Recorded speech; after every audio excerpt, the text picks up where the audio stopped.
Let's roll. The Twisted Tuesday has begun. The pimps, the players, the hustlers, the people of Boston, and everybody else in between from Costa Rica to California, Montreal to Minnesota. The late night anger management class. Let's rage. Tonight's guest will be me.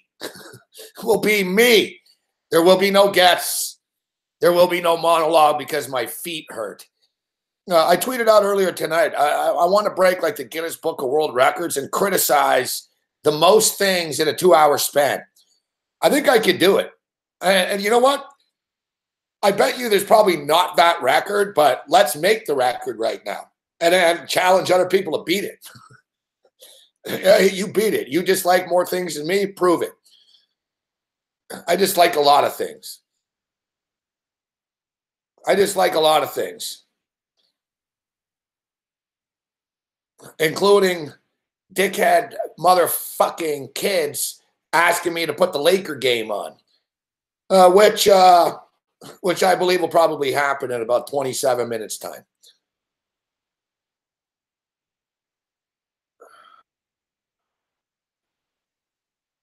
If I ever won like the fucking Powerball, like $600 million or something, you know what I would do? I would sit here, I would do the show still, and the Laker game would be on, and these little fuckhead, puke fucking shithead kids, they'd all get a free TV.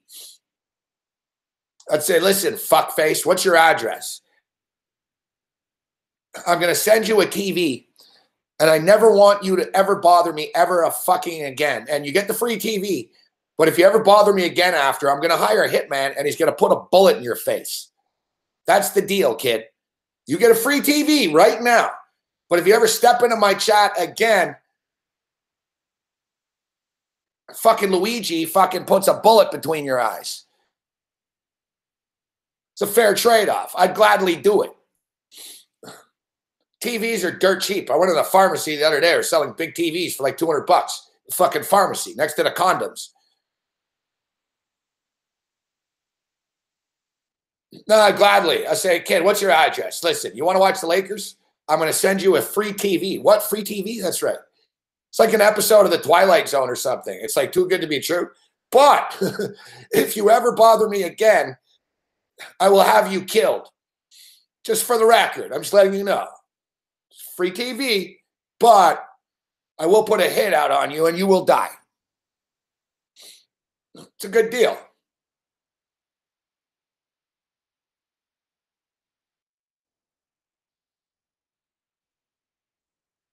Yeah. I better be up to West Coast's par here. Settle down, West Coast. What's the over-under before West Coast is booted?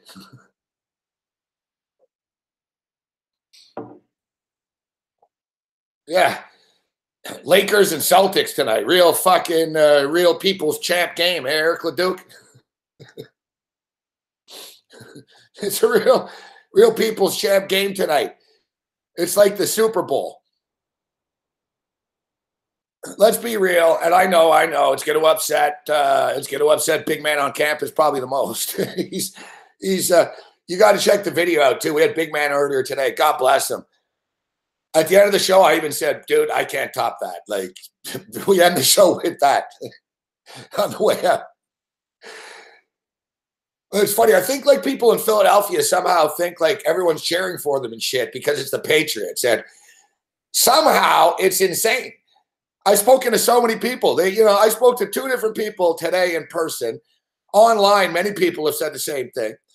Yesterday, I spoke to 2 different people. And they're like, I fucking hate the Patriots, man. But I'm really not down with the Eagles winning for some reason. I've had various people tell me, I just, I don't want to see, Philadelphia, these people, those Eagle fans, I really don't want to see them win. But kind of torn on this. Yeah, like Camera 2 Drew. He's the nicest kid. Camera 2 Drew. And Camera 2 Drew hates the Patriots with a fucking passion. Like, he's the nicest kid in the world. I think he'd run Tom Brady over in a parking lot if he could. And Camera 2 Drew, he's like, I'm kind of torn, fuck. I fucking hate the Patriots, but these fucking Eagle fans are pretty fucking cocky, man. And he's getting all mad. He's like, I don't want to. He goes, man, one of my brother's friends is an Eagle fan. He's already running his mouth about winning next year with Carson Wentz being back. Fuck. He's like, I don't, he goes, the Patriots have already won a lot. I can accept that. He goes, I don't want to hear from these fucking guys. Then another guy jumped in. He's like, me too. He's like, fuck, who cares? The Patriots won one more time. Because I told them, I talked about it on the show, on the TV show. There's a tweet out there. Somebody tweeted a picture of all the Eagle fans in the parking lot after the game. And it said, the only force in the world powerful enough to make you cheer for the Patriots in the Super Bowl. And it was a picture of Eagle fans. I even had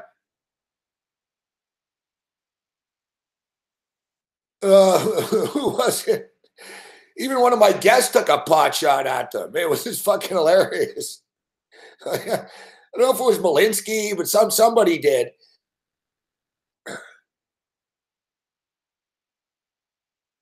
No, it was Sincata. Sincata's like, dude, he's like, hey, man. Sincata's from Boston too. He's like, I watched, he goes, I watched these guys. He's like, it's like these Eagle fans, they really can't handle their booze, huh? He's like, they're like a bunch of kids, fucking, like they never drank before. First time in their life or something.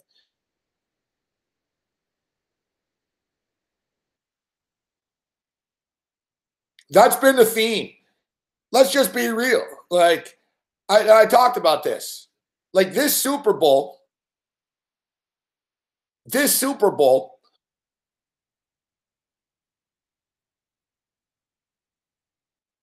is like an angering Super Bowl for a lot of people.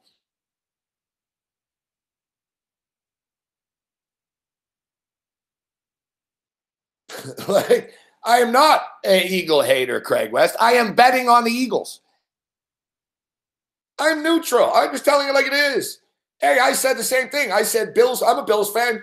I said, I'm not proud of it. I said, you guys got to stop spraying mustard on each other and shit. We got to be above this. like, please, people, stop fucking doing stuff. Stop setting yourselves on fire. I can't control them,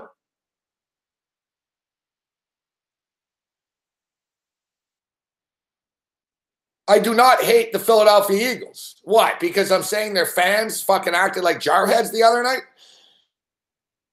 I don't hate the Eagles.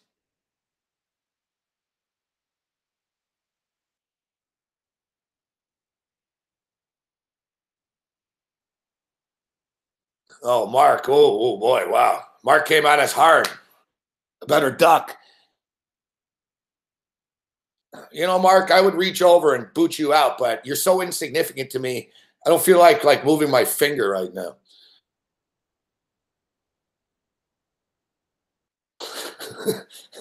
That's how like useless you are.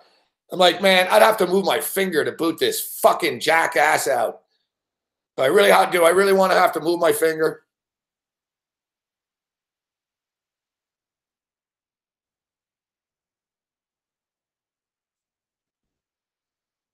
Do I really want to have to move my finger? You know what? I think I will.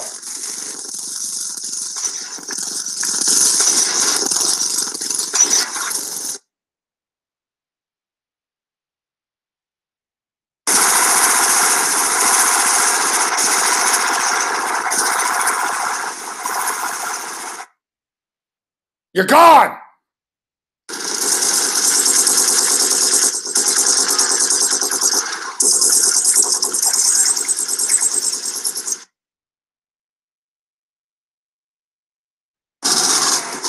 Mark BWE. Learn to spell, fuckface.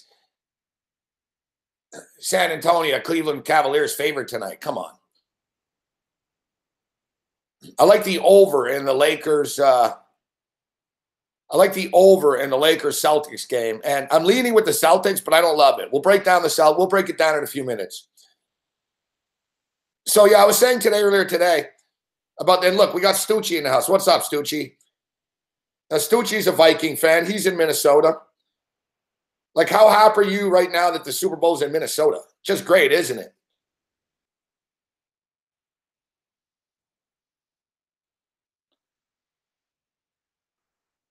I saw somebody just tweeted me. It was a Kevin fan in Montreal just tweeted me a tweet. Minnesota Viking fan had 4 Super Bowl tickets. He paid $18,000 in the hoopla last week. Wanted to make sure, thinking, well, they're just going to go up. He had to sell them for $12,000. So he lost $6,000. He lost $6,000 on his Super Bowl ticket purchase. Super Bowl tickets plummeted today, $500. Significant for like the second day on the market. I'm surprised by this. You know what it is?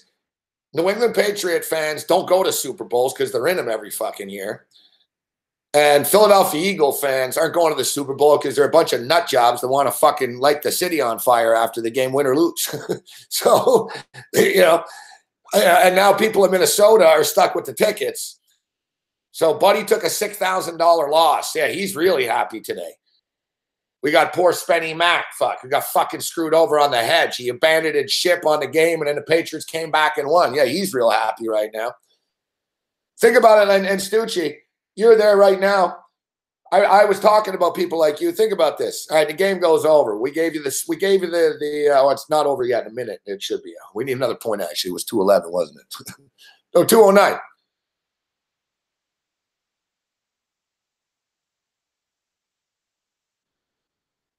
Yeah, Buddy with the $40,000 option on the Patriots. They offered him an $18,000 hedge before the game started. When it was 20-10, when it was 20-10 for the Jags with 7 minutes left, he took $6,000. He cashed out $6,000. And I swear to God, literally and figuratively, about 30 seconds later, the Patriots scored.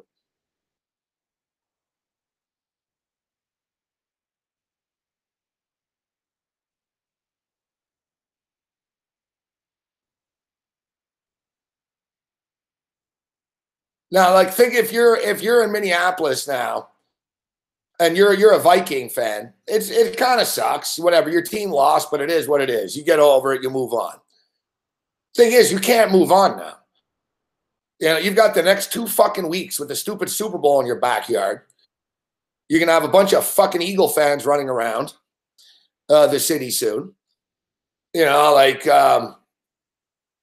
You're going to have FBI, Secret Service, fucking DEA, FEA, fucking cops in bars trying to bust people betting on Super Bowl squares. Like, Minneapolis is going to be a fucking police state for the next 2 weeks. And you're going to have to, like, just live with it and just realize, fuck, the Vikings sucked. You know what I mean? You can't get over it.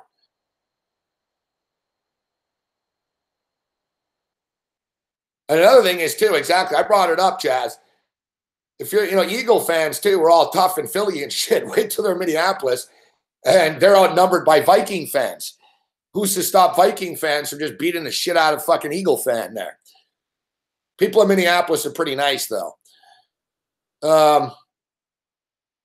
We talked about it from a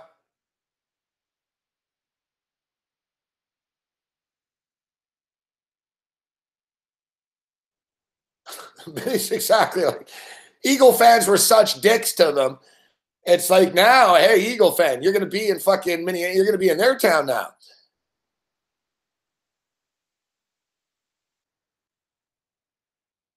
So I talked about it from a New York standpoint. Like, think of this from a New York standpoint. Jet fans don't like the Patriots. Fuck. Jet fans hate the Patriots. New York Giant fans hate the fucking Eagles. They hate the city of Boston. like for New York, it's just it's just a sour Super Bowl. And it's funny because I talked about this, and then I saw there was a story. I beat them to it, but even there was a column in the Post today, New York Post, about that exact subject, about how this Super Bowl sucks. Fuck. You got fucking Boston, Philadelphia, like New York's right in the middle, fucking hating it. Buffalo Bill fans, we don't like this. I have no problem with the Eagles. Good for Frank Reich, Jim Schwartz. 114-102, San Antonio wins.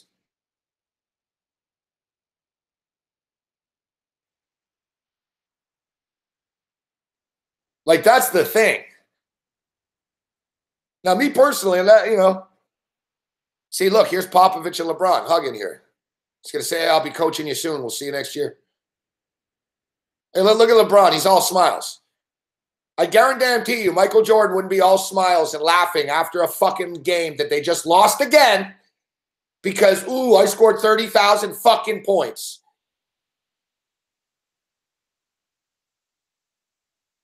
Dude, you lost by 12 points. Your team is tanking.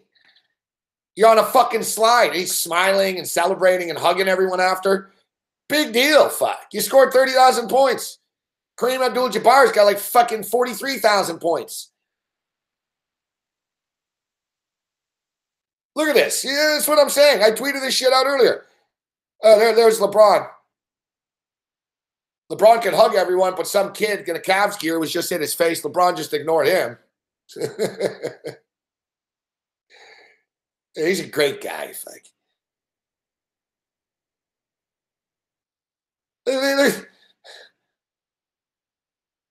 at this shit, Corrente.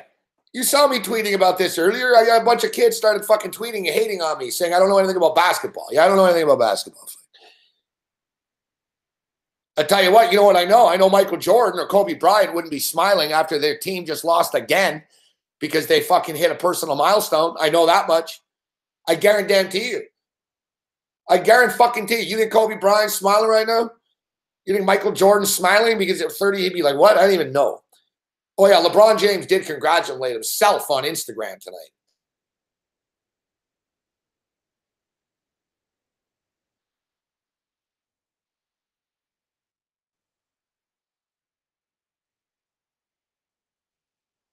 Yeah, if anyone doesn't think he's going to be on the Spurs, fuck.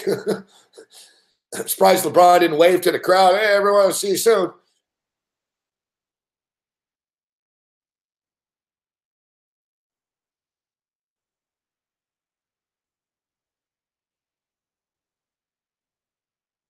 I actually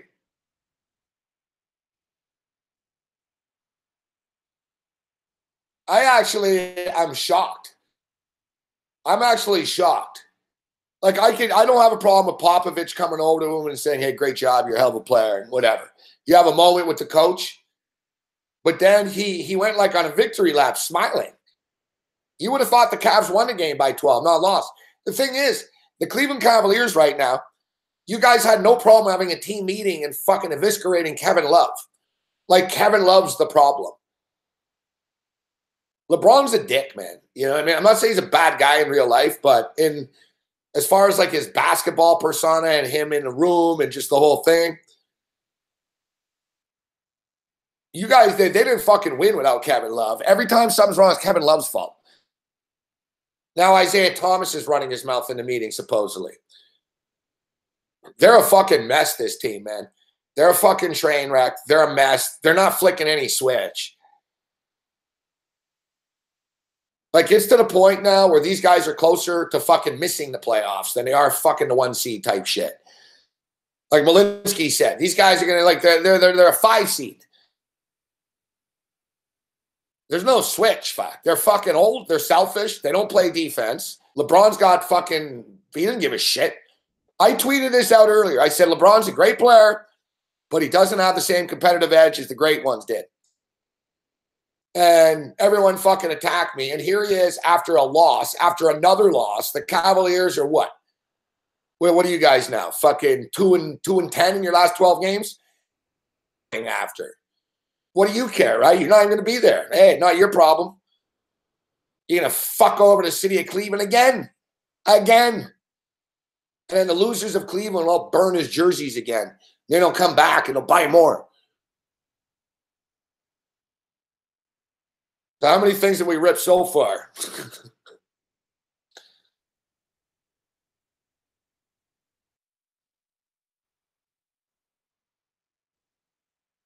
Do I need to speak slower, Kevin Hanks? I bet on the Spurs and the over. I guess I got to speak slower here.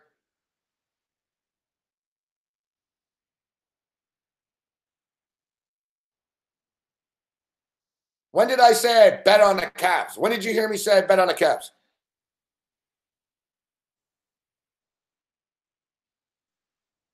It's all good, Hanks. I'm just assuming everyone's a troller.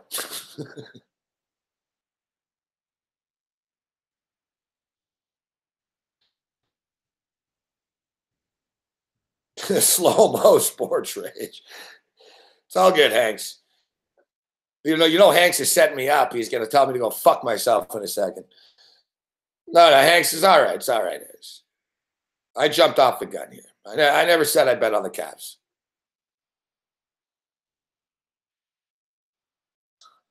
It's all good, Hanks.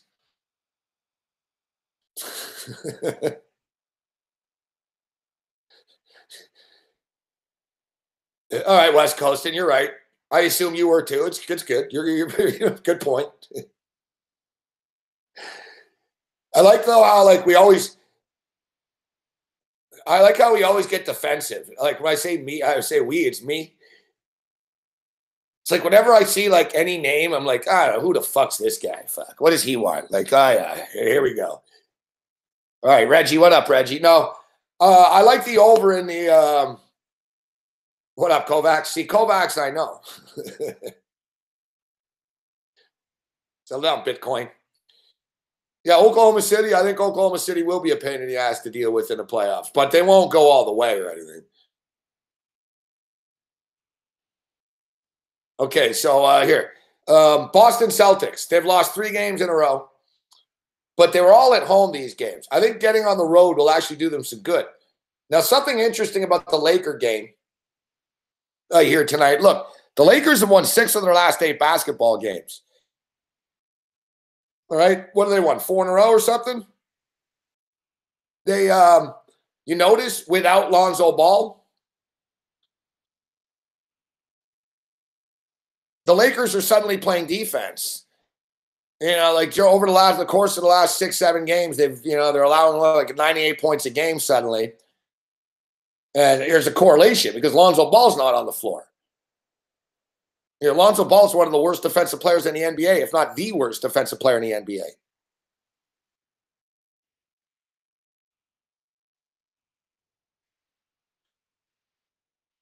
But the Lakers have been playing good basketball. I'm not in a hurry to lay 5 points here. I'm not in a hurry to lay 5 points. Now, even though both these teams are playing good, even though these teams are playing good defense, don't worry, Nick Ritz. We're on the over, buddy. We're going on the over. We're taking the over in the game. I'm on the over. I already gave the over. No turning back. We're taking the over. Kyrie Irving dropped 40 the other night. Tatum will get after it, and Brown and company. They'll be able to score on the Lakers. I think the Lakers playing defense is a mirage. I like Boston in a bad mood coming off the 3 straight games, 3 straight losses. Brad Stevens is a pretty laid-back guy, and even Stevens is getting a little irritated now about stepping up and getting a better effort. And, Celtics are -5. Total's down to 207. I'm taking the over.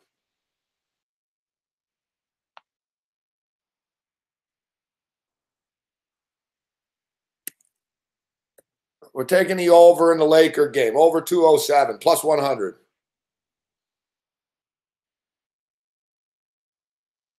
What the fuck?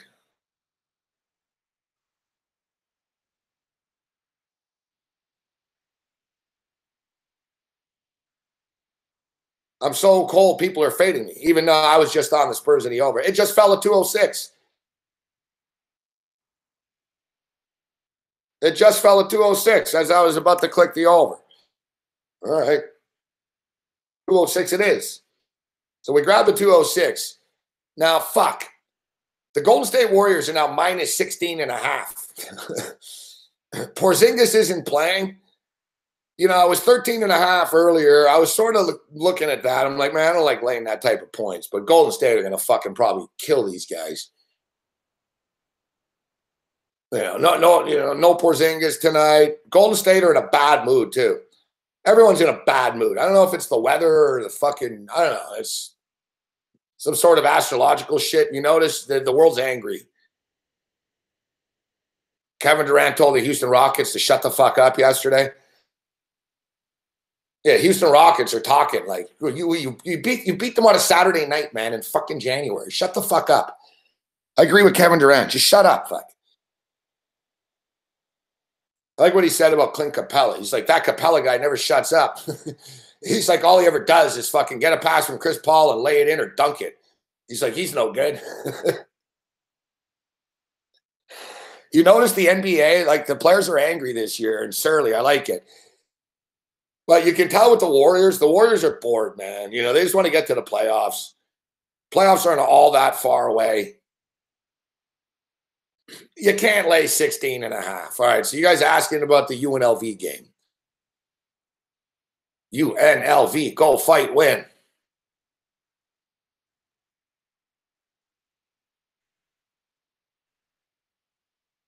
Fresno State have fucked me twice this year already.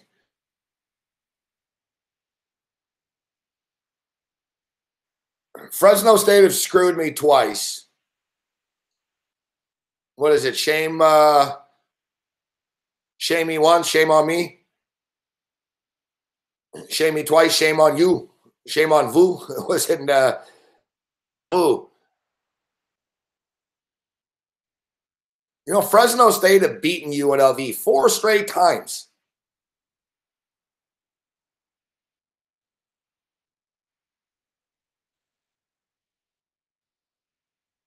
I was going to say that UNLV are a bad road team. But they are 4-1. You know, we got to give them a little bit of credit. Now, they're coming off a win at Colorado State. They won by 5. The game on the road before that, at Air Force, they won by 5. San Jose State, not a very good team. They won by 6 in overtime. They beat Pacific by 5. So, you know, we got to give UNLV a little bit of credit there. Except one thing that we should note with the UNLV Running Rebels. They are 0-8-1 against the spread in their last 9 basketball games. Like them winning these games, oh, they won by 5. They won by, yeah. You know, you won by 5 at Pacific. You were 7.5-point favorites. You won by 6 in overtime at San Jose State. You were 13.5-point favorites. You won by 5 at Air Force. You were 9.5-point favorites. Like they're beating bad teams. They laid 5 on the road against Colorado State, and they won by 5. So now they're getting 5, 4.5, depending on your book, etc.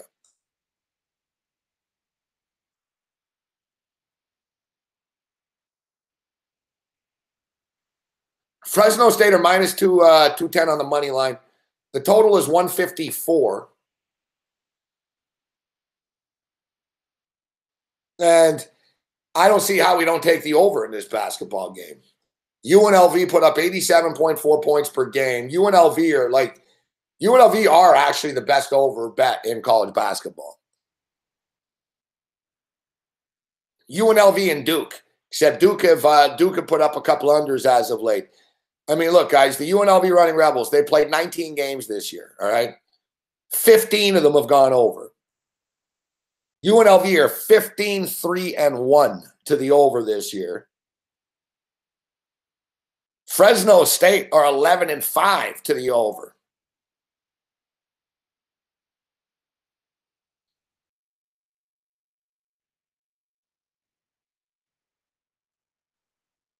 And in fact, out of UNLV's last 27 basketball games, 19 of them have gone over.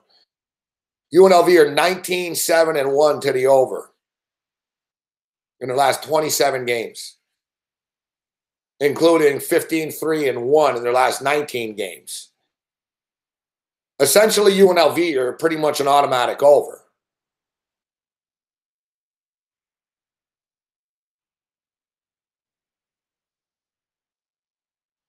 It's fucking insane, man. Like, we should just be pounding UNLV overs every night and we'd be winning. I mean, in the last 10 games, In the last 10 games, they've had 7 overs, 2 unders, and 1 push. It's not a bad clip, 70%, you know?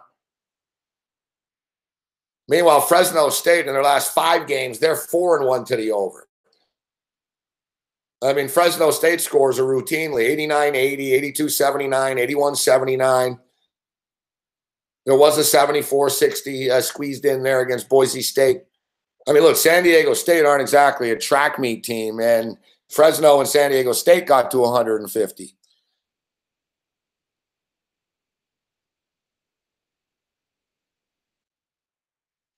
If you really want to play a side, I would play Fresno. Just, you know, from a simplicity standpoint here.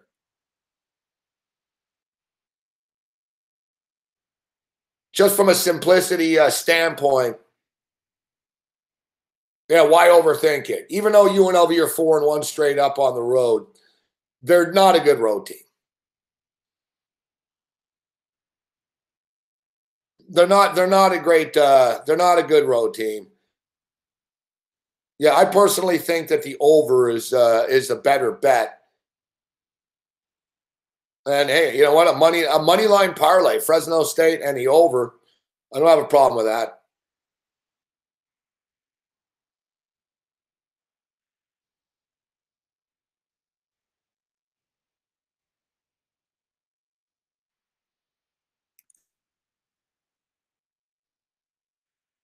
Hey, you know what we're going to try? We're going to give it a shot here. It's plus 260. The odds are plus 260.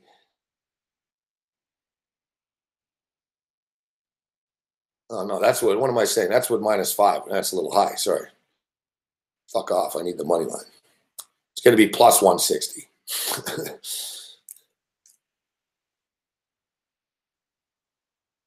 Plus 180.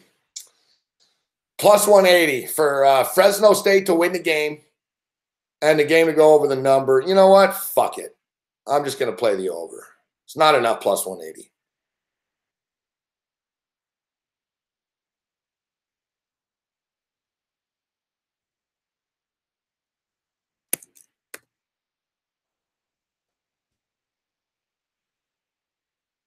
And we are in. Well, this Lakers-Celtic over is not looking great. 2-2. 2-2. 2 minutes into the game. That's not good. Pick up the pace, you fucking dickheads. Boston actually playing some good defense so far. They're all over them here. It'll open up. Lakers missed a 3. Foul. That's what we need. We need some fouls. So, yeah, we grabbed the over 154 here in this UNLV Fresno State game. Starts at 11 o'clock Eastern.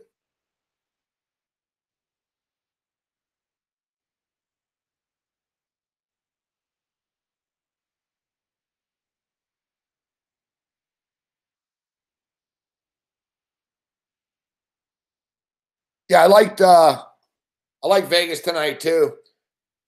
I've been playing like smaller parlays, just trying to build it up a little bit, but it's still 2-2 in this fucking basketball game.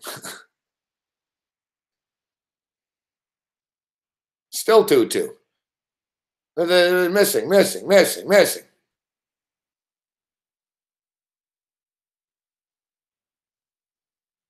Still 2-2. Can you fucking assholes hit a fucking shot, man?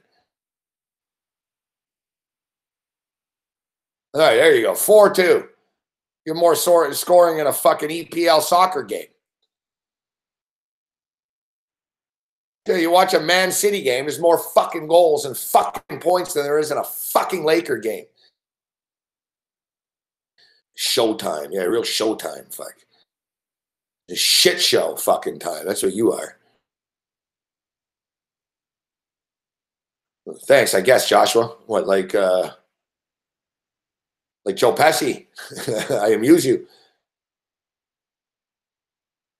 No, I don't know. I don't know why, Rob Job. I don't know how the Cleveland Cavaliers were 2-point favorites on the road tonight.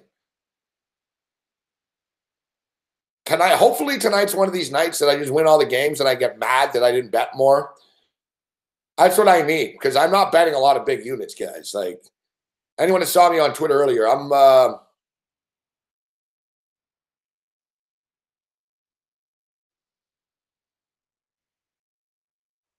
Oh, it took a little while, but he exposed himself. He couldn't resist.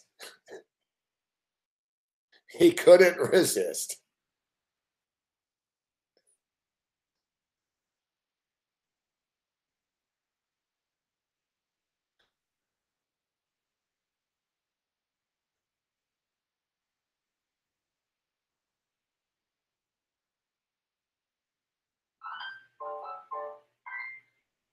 No, he exposed himself. It's that guy. We're not saying who it is.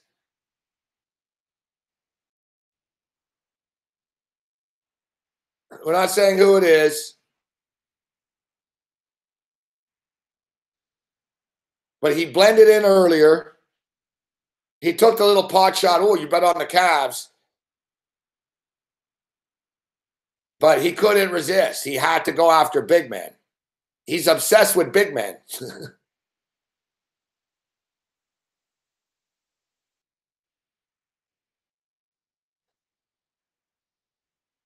Yeah, exactly, golfer. I don't pay attention like fully, right?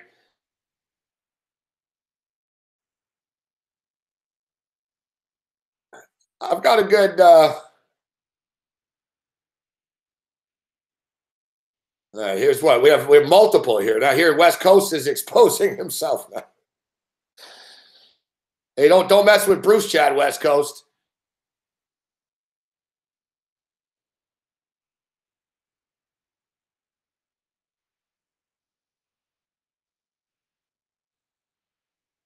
We'll let you guys handle this for a few minutes, then we'll kick him out.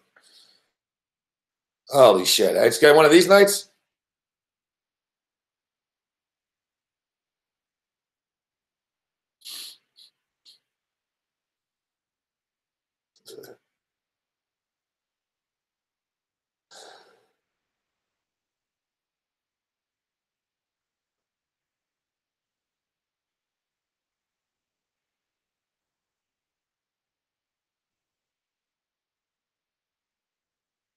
They're all gone. No, it's not even Laker fans. Laker fans haven't gotten us.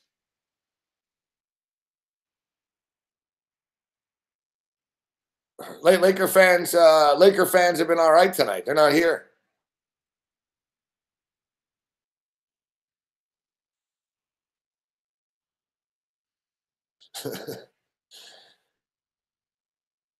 Yeah, exactly true. It's not Laker fan. I wish like we could say that, but no, it's not Laker fans.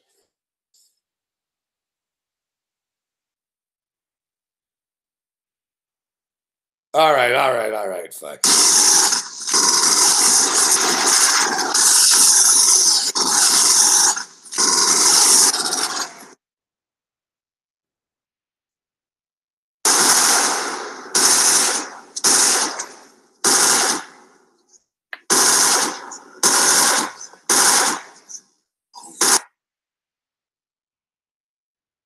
Fucking nut jobs. We're just sitting here talking about sports. Yet you got to have fucking insane people come around.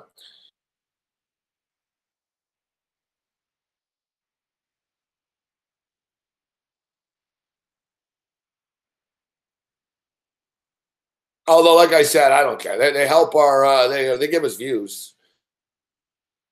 They're bumping the views up in the process. All right, so like we said, what's up, big man? So chat's out of control here, big man.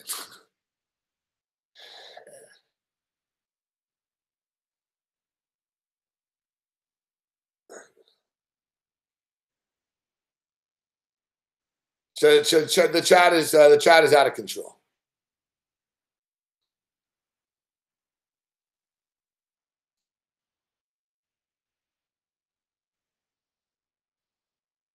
Grinch is at Arby's.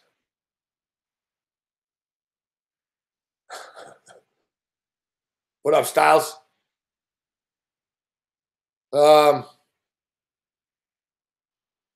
And we told you about Enzo Amore last night. He's released. He got fired today by the WWE.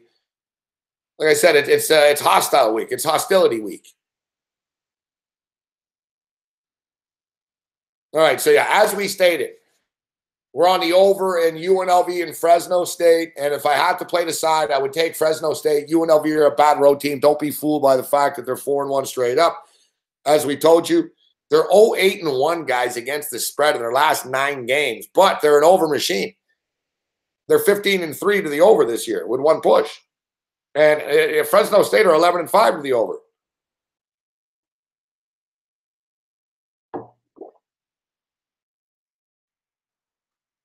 So I lean Fresno, but I like the over more. It wouldn't surprise me if it was a close game. All these UNLV road games all seem to come down to the wire.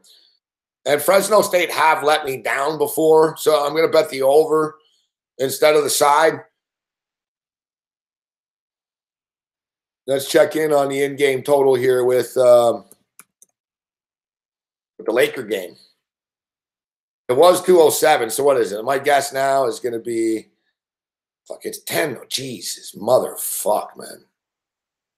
What's going to be, 195? Oh, 200 still. Wow. It's 10-6, fuck. They played 6 minutes, and it's 10-6. The Lakers, you have 6 points. You're scoring a point a minute, LA. That's 48 points. Red Heat and Rage Radio today, it was a fucking train wreck. It was fucking funny, but it's one of these days today where everything, whatever, it just is what it is. So Cam was talking about, I was ripping the Leafs a bit. And I'm like, fucking Leafs, they don't try. And I'm like going off. I'm like, they have these lapses. And Cam's like, you're right. He's like, the Leafs need to learn. They need to play 48 minutes. I'm like, 48 minutes, Cam? What does that mean in hockey? I'm like, the game's 60 minutes. He was all rattled. He's like, what? What about 48 minutes? I don't know why I said that. Today we start Red Heat and Rage Radio. I sit down. First, the computer freezes. Like, the computer's frozen when I walk into the station today. And we're in this booth. Nobody gives a shit about the radio. So, like, the computer's frozen. So I'm fucking like, I was about to snap.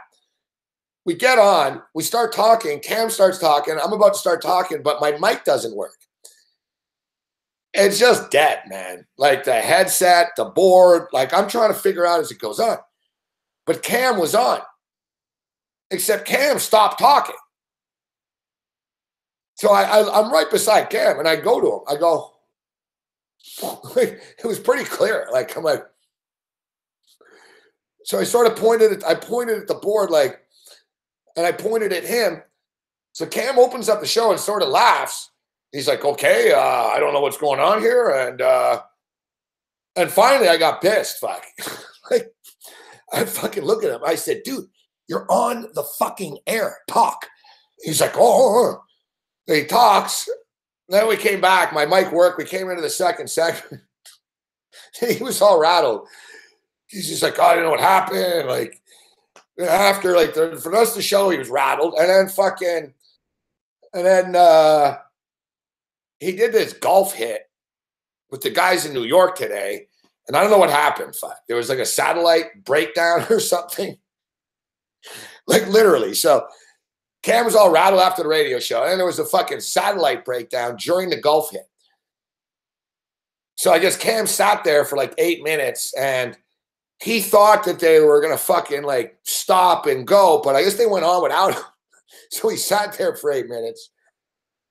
And then he came on at the end. I don't know, man. It was a big brouhaha in the fucking studio. I don't go near there anymore. So big brouhaha in the studio. I heard Cam freaking out. Cam never freaks out. Cam's getting all pissed off. Cam's freaking out. It's all rattled. That was terrible. Fucking. For some reason, one of the dudes in the Fight Network comes into the fantasy side and starts yelling at the fucking kids. You fucking idiots. Fucking Cam sitting there alone for 8 fucking minutes. You don't even fucking know. And fucking, it's brouhaha.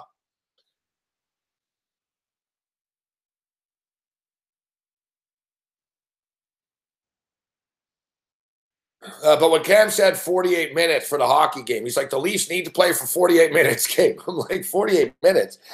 I'm like, the game's 60 minutes. He's like, what? I'm rattled too. I didn't mean to rattle him. You know what I mean? I know Cam well though. Like you can't. It's sort of like a coach. Certain players, you can't yell at them. You know what I mean?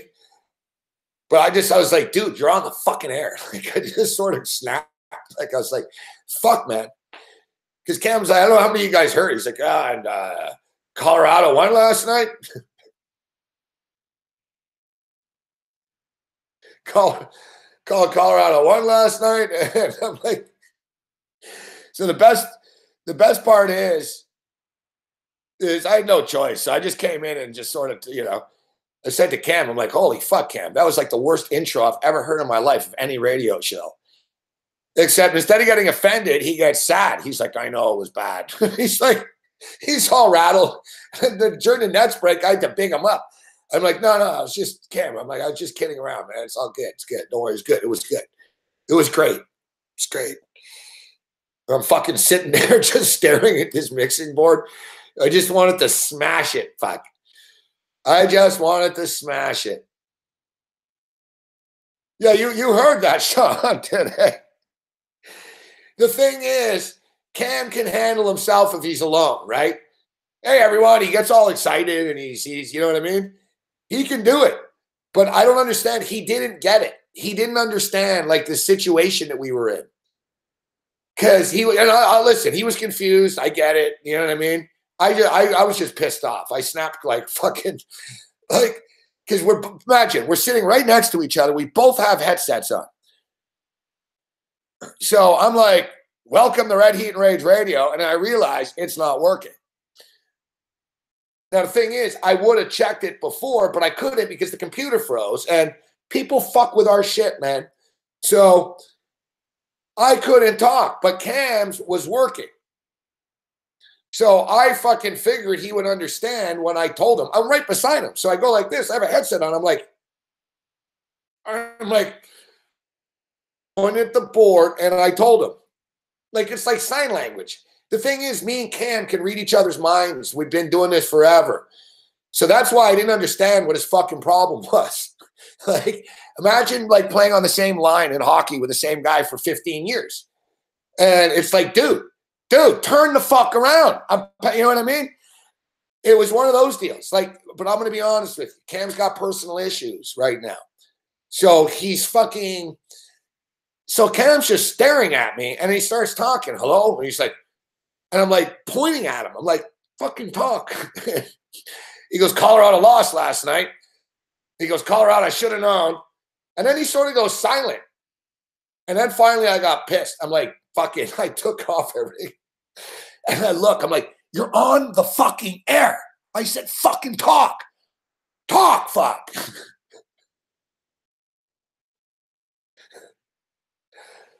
Yeah.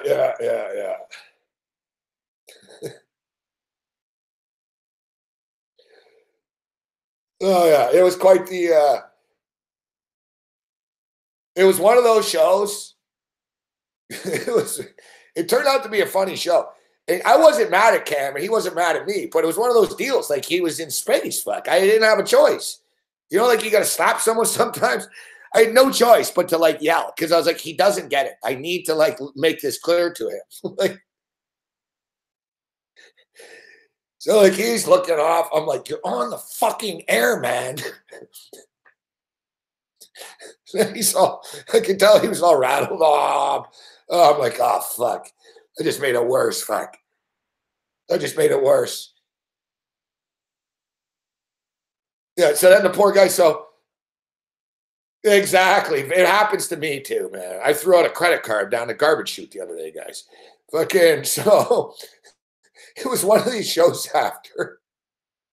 Cam gets up. He's like, man, he's like, fuck, hey. He goes, he goes, that's what are you going to do? Hey, he goes, it was a great show, though. I'm like, yeah. It was one of those shows after I just sat there, like, staring fuck at the wall for like 10 minutes. And then get this. So I want to roll a joint after. I'm like, man, I got to smoke a spliff. I'm like, fuck, I'm really not. And it's not about the show. I wasn't like, you know what I mean? It's a culmination of things building up for me. So I was just like, yeah, whatever. I was like, no, it's all good, Cam. So I'm like, I'm rolling a spliff. I'm rolling a spliff, and I fucking go outside to smoke. So as I'm rolling it, the paper rips. Fucking weed goes everywhere. I don't have another paper on me. I had to walk like fucking 3 blocks to this fucking store, man. I was like, the whole day, it's been a crescendo of rage and anger. And then, I see we got Jazz here. And Jazz, I don't know if you saw me raging on Twitter earlier, but it was pertaining to our horse.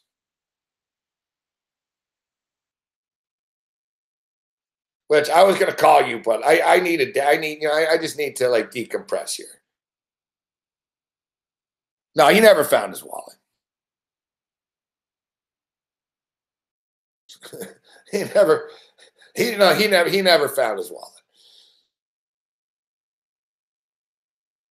No, like I walked out of the studio today. I was like, man, somebody asked me, hey, how's it going? I said, well, short of me fucking going home and fucking having a court summons on my door or somebody that I know dying, I said, things are fucking great. And I just walked past him. The guy looks at me. I'm like, just fucking great. They're great. I'm looking at my phone. I got all these text messages, bullshit, crap, bad news, crap, bullshit. Call me.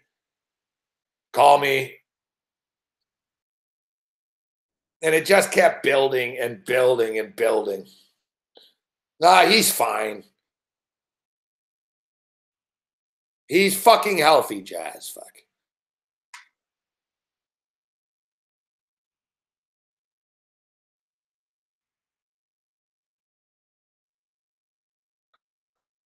We'll talk about it after.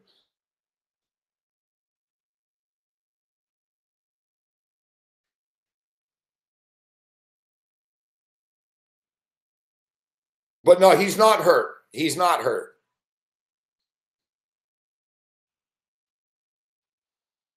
Let's just say it's the first time I got into it with the trainer now. It got pretty heated too. Very heated.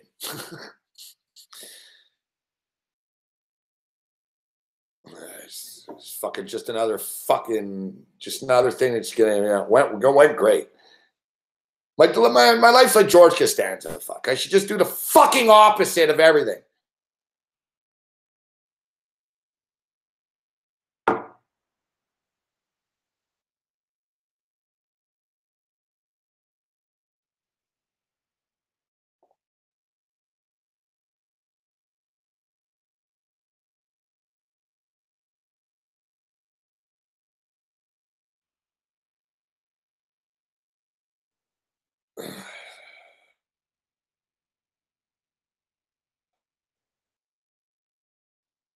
We were warned, don't get into the horse racing industry.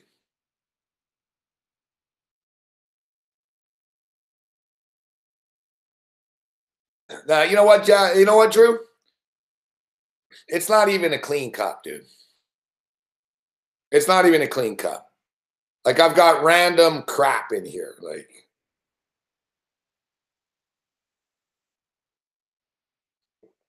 there's mystery guck.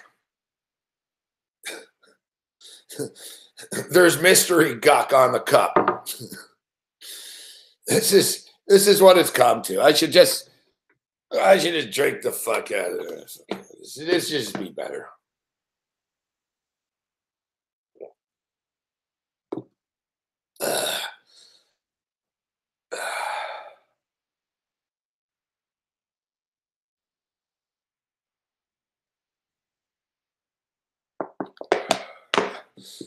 No more cups.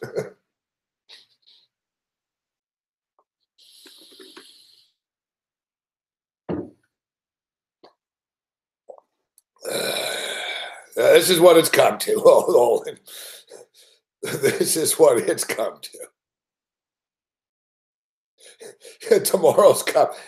What will I be drinking out of tomorrow, guys? Yesterday was a wine glass. Today I've got a teacup.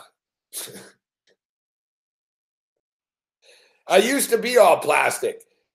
It's funny. I used to have a phobia about metal forks and shit. I swear to God. I ate with plastic forks and cutlery for basically like it's only been the last fucking year or so, or 6 months, I've actually use dishes and shit. I used to be exclusively.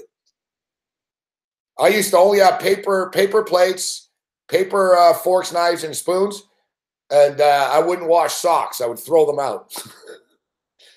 Everything disposable. I swear to God. Like when I was in a band homicide for years there and shit, when I lived in Montreal, I lived at the compound, fuck. I didn't do sock laundry. I used to throw socks out, fuck. And you can just go to the dollar store and buy like a whole fucking thing. That's why me and Orlando Cabrera hit it off so well, the baseball player. Once fucking, I was in the locker room after an Expo game, and I'm in his locker there. I'm talking to him, and he's getting dressed and shit. And I see him, and he takes off his socks, and he's got like the laundry thing, like so that they put it like a laundry bin, like near the lockers and shit. So he takes his shit off. He drops his jersey in this thing, and he takes his socks off, and he fucking drops them in the garbage, like. And he busts out this big bag of tube socks, and he's talking to me. He's putting the socks on. And I'm like, yo, I said, I just noticed you threw your socks out. He goes, yeah, man. He goes, I never wear the same socks twice. And he goes, I only wear fresh socks, new socks. And he goes, there's nothing like a pair of new socks. And I told him, I said, that's how I live, but fuck, I can't afford it like you. I said, it's my dream. And he goes, oh, it's the best, the best. This is funny, like a multi-millionaire guy. His big thrill. Dude, he had like fucking his locker. It was like he had nothing but like packs of tube socks, and he was like ripping them off. And he told me, he's like, yeah. He goes, I don't wear underwear, and I throw my socks out. And he high-fives me.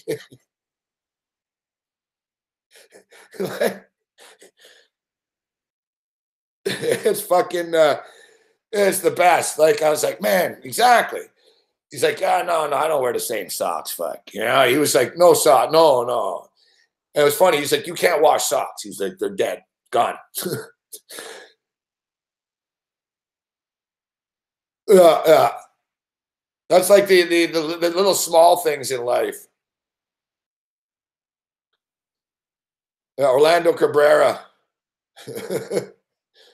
He was down with the socks. Exactly. Like the new socks, like you slide on the night.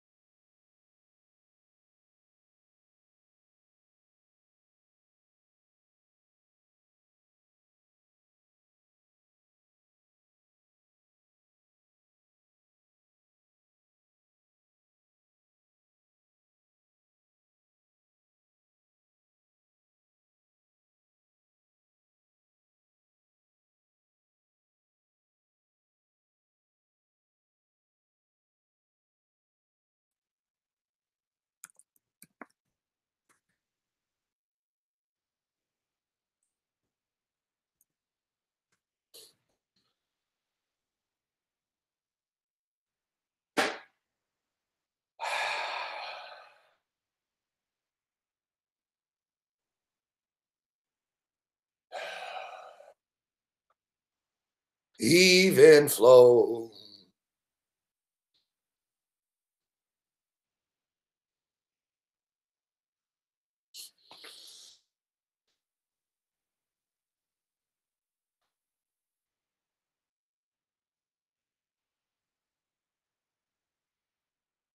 Look at our video quality. It looks like fucking Atari Vision. Fuck.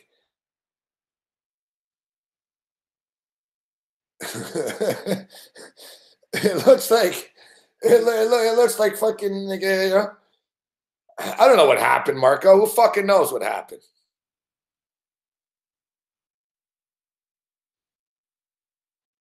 I don't fucking know. Why is camera fucking 2, why is channel 2 dead on the mixing board? Why did the satellite feed cut out on cam today? I don't know. Why does Lord Gambler hate me so much? Why does fucking, I can go on and on. You know what's fucked though? I got home after and I had CNN on in the background, and during the Jake Tapper show, the power went out, fuck.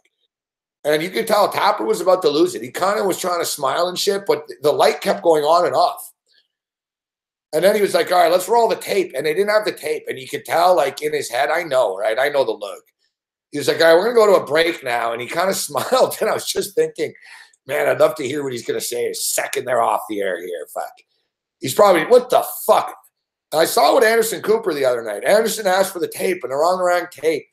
And you could just see the fucking look of death, man. Anderson Cooper was just thinking, I'm thinking to myself, kid, you're fired, fuck. Like, I don't imagine Anderson Cooper accepts that very well.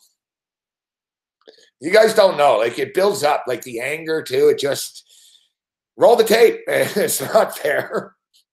Like, you just know Anderson Cooper after is going to call his producer home and go, if that ever happens again, you're all fired. Like, you know, I just want to let you know.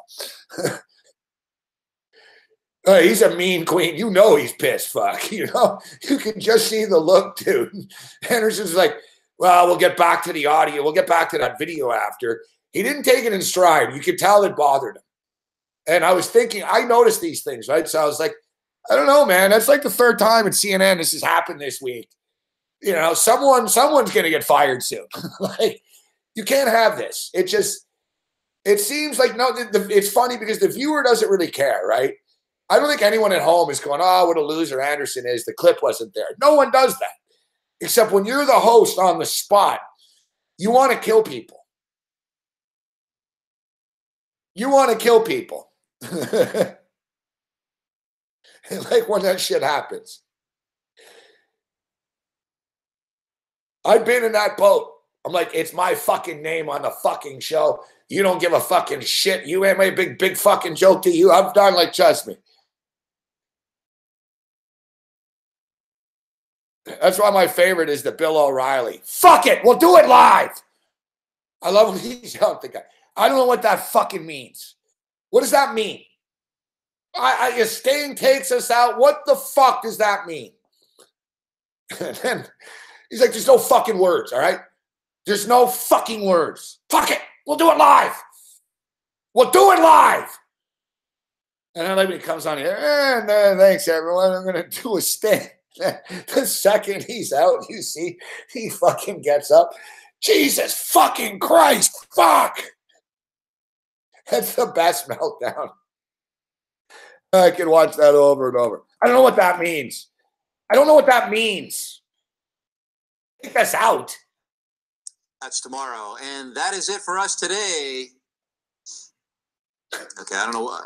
Just read it, Bill. Whatever it is, it's not right on the teleprompter. I don't know what that is. I've never seen that. I know you haven't seen it because you have the IQ of a turnip, you hapless gorilla. Just read it. Yeah, I can't read it. There's no words on it. Words are. Somebody added some smack talk into Bill here.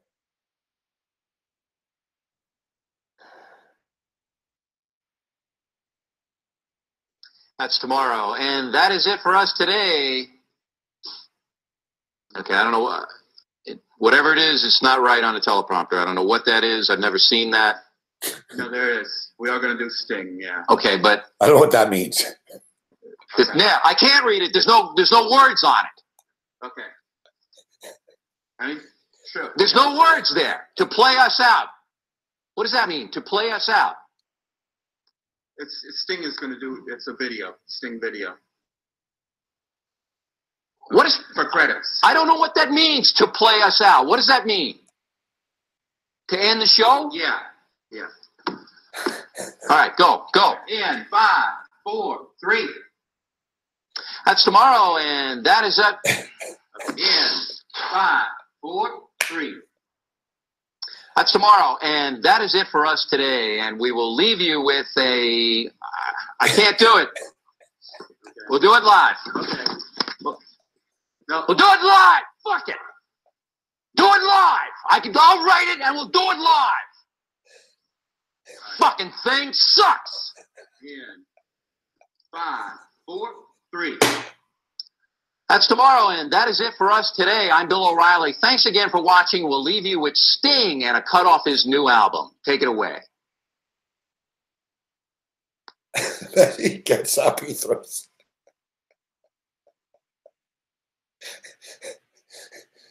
Oh, I love that shit. Oh, that's just great. I don't know what that fucking means. It is right. That's the whole thing. And if you realize too, everyone's like, oh, he's a big asshole. He never really yelled at anyone. He never said you're a fucking stupid idiot. Like, he never said that. Like, I'm actually worse. Like, I really pissed people off. I had a meltdown a couple of months ago, and I said to them, I said, just once, I'd like to pretend that we're a professional operation. Fuck. No, they didn't like that.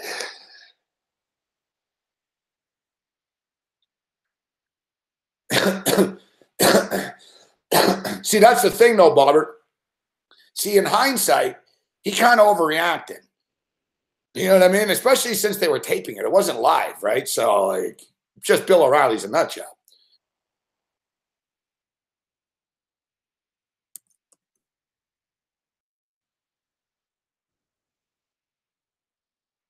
And, of course, there is the Bill O'Reilly's okay, but there's only one. Yeah, there's one definitive meltdown king. The Winnebago Concepts and Engineering Departments have developed a multifunctional bathroom. Privacy, I don't know what the fuck I'm reading. I wonder what the fuck the real dialogue is. What the fuck is this thing? All of the windshield, for fuck's sake. Oh, fuck. What the fuck did I say? That didn't sound for shit, did it? Trying to give these guys everything they can get to me. That's it. Fuck it. I don't know what the fuck I'm saying. Please suppose we open... Got to do it again, right now.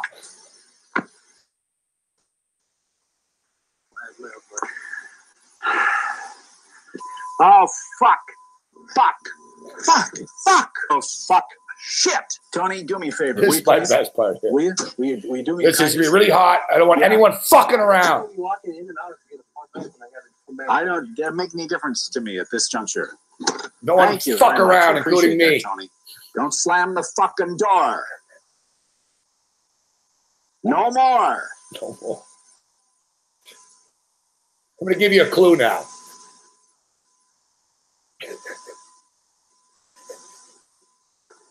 Listen, I've got to give a clue here now. I don't want any more bullshit anytime during the day from anyone. That includes me. It's going to be very hot, going to be very uncomfortable for everybody. Want anybody yelling? We get anybody yelling around here anymore today, and then the shit is going to hit the fan. And they fit the needs of a very diverse buyer segment.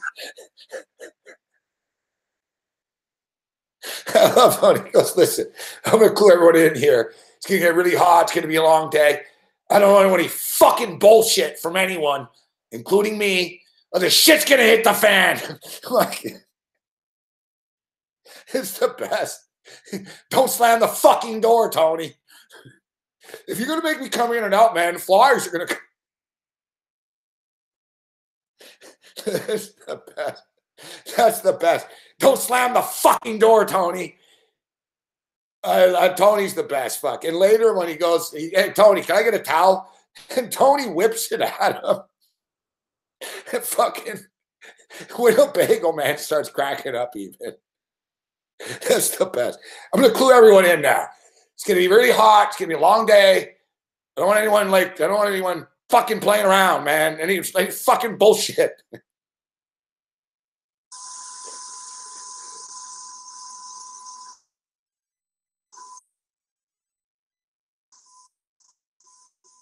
Listen, I've got to give a clue. Thank you very much. Shit! Tony, do me a favor, will you please? Will you do me a kindness? Yeah. I think I'm going to be walking in and out if you're going to fuck up and I got to come back. I don't. That make any difference to me at this juncture.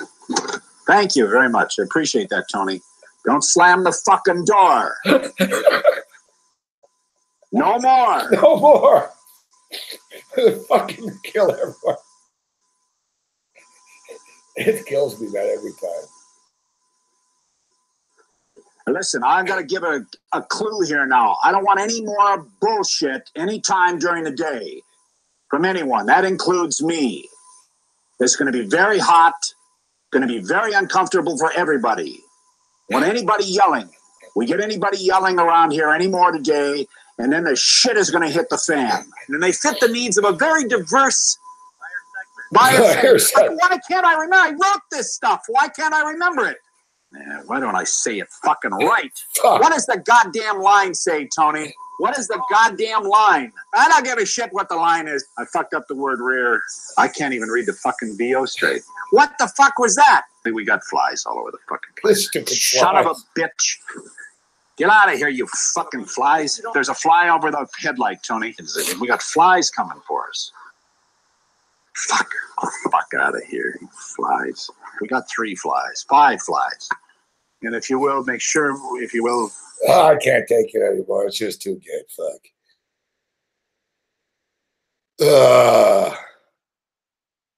It's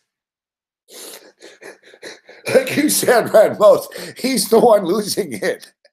He's the one yelling out loud. I don't want any more fucking around from anyone. No, Tony had it coming, fuck. Tony slammed the fucking door. It's the best. Thanks, Tony. Don't slam the fucking door. Tony, you're going to make me come in and out of the van all the time, man. The flies are going to come in. It's like, I'd want to punch Tony, too. I'd be like, just shut up, Tony. Fuck.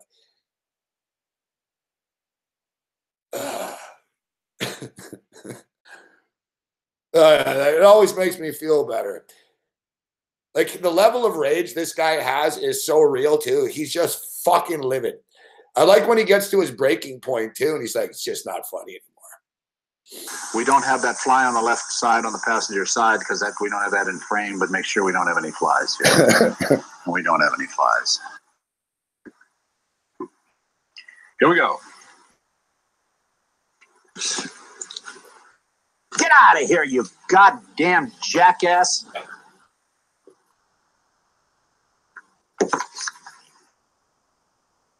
I got to read it again because my mind is just a piece of shit this morning. God, I can't fucking make my mind work.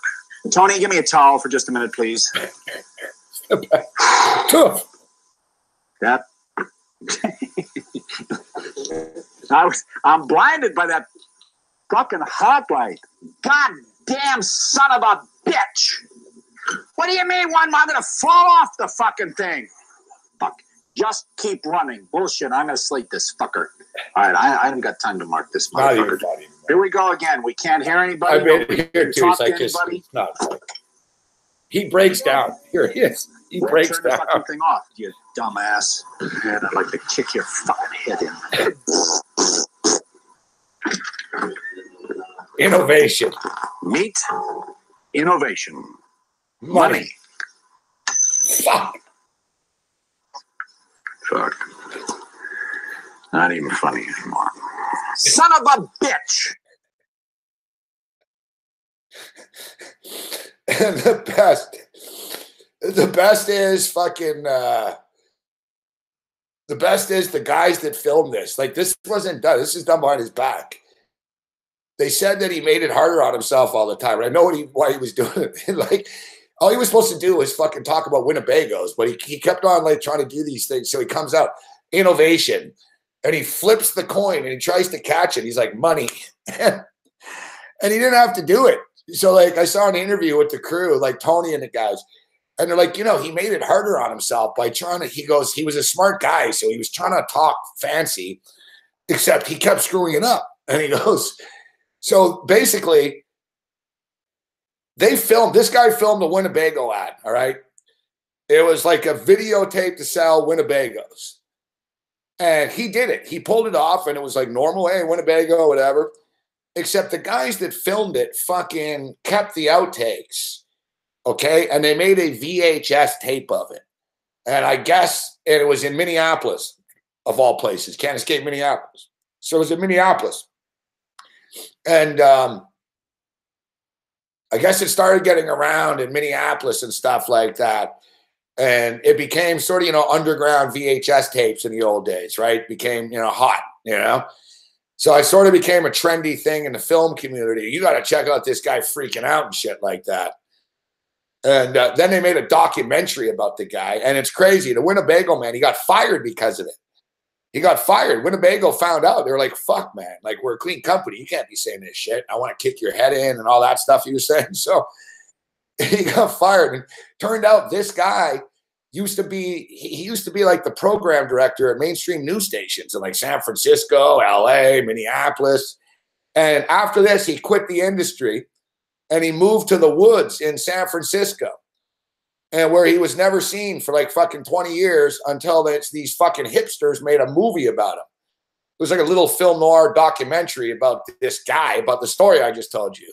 And, you know, the clips, and then they went to visit him and shit, and he told them to fuck off at first. He was really surly at first, but then he saw, fuck, people want to, they want to hear from me. So then he started to milk it a bit. And what's crazy about it, oh, really? May 26th, Slayer, cool. What's crazy about it is you said, oh, it'd be his kids. You know who his kid is? Bjorn Rebney, the guy that used to own Bellator. No kidding. Bjorn Rebney. Remember, Bjorn Rebney, was the longtime Bellator owner. He sold it recently, like a couple of years ago only. That's his father. So his son's like a success. His son's a successful promoter, except they don't talk. Like, it's very bizarre. Like, he doesn't talk about his kids in the movie.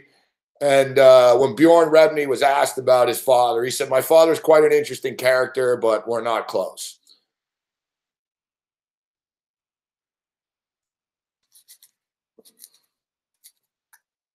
No, he's not dead. He's not dead. The thing is, it's fucking hilarious. And Larry, you saw it. So he becomes a cult hero, right? He's like a big cult hero. So there's Floyd Mayweather at the game. So they brought him on a speaking fucking tour. So he did like a live speaking tour and shit. A mini one, except he did one in San Francisco. Except they didn't like his politics. He started like ripping shit. He's like, you fucking kids today. And he started going off, man. And like, people are like, oh man, this guy's a little kind of angry and shit. He's like, fuck George Bush. And he's like, I'm not just about that. Fuck you too. Like, he's an angry dude, this guy. It actually reminds me of my father a little bit. He's fucking angry as fuck, this Winnebago man. And he's got takes on everything in the world, except people got his takes and they were like, whoa, put the take back in. And then they don't want to hear it. Like, people don't want to hear from him now because he went on a bunch of shows and it always sort of ended up with him sort of challenging the host to sort of he was very confrontational, you know? Winnebago man.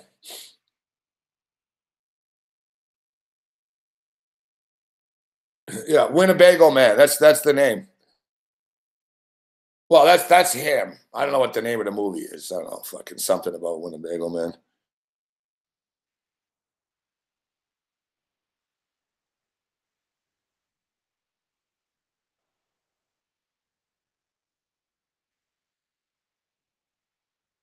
Yeah, but I figured, listen, his level of anger, we could all get a good laugh out of that. All right, so 44-37 right now for the Boston Celtics. In-game total 199.5. All things considering, they've actually scored. Look, they've already scored more points in the second than they did the first, and there's still 2.5 minutes left. Be nice to get a couple of more points here on the way out. UNLV and Fresno State are tied at 9. They played 5 minutes of basketball.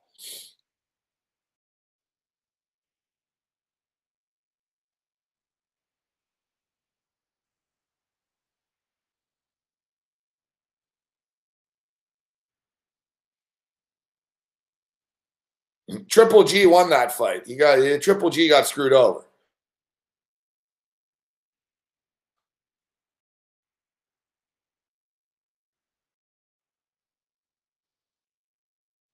Why do they announce that they're fighting again?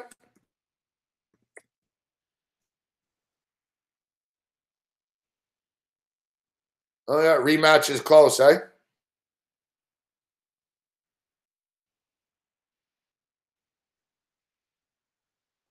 Golden Boy president Oscar De La Hoya says the rematch is close to being signed.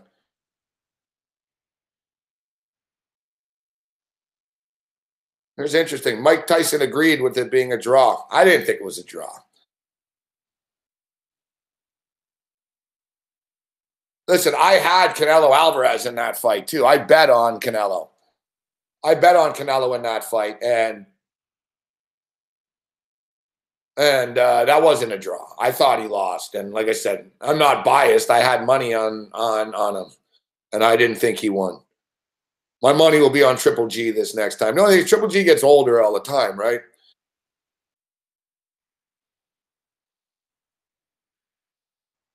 Floyd Mayweather Sr. accused of punching a woman at the Canelo Triple G fight. That's the story I saw earlier today about Canelo and Triple G. I noticed Canelo and Triple G's name popping around, but I saw Floyd Mayweather Sr., and so I didn't realize they were actually also like talking about a rematch now. Yeah, you have to have a rematch, obviously, after the draw. So what would it be? Cinco de Mayo type thing, May 5th?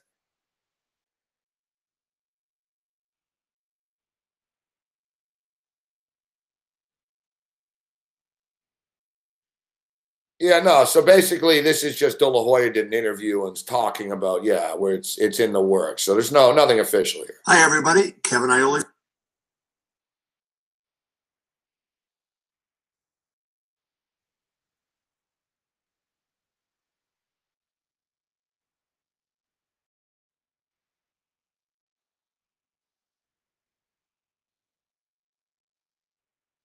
Yeah, real high scoring game here with UNLV and Fresno. 11-11 right now. Great. Motherfucker's going to pick up the pace or what, man? Lakers are stuck on 37.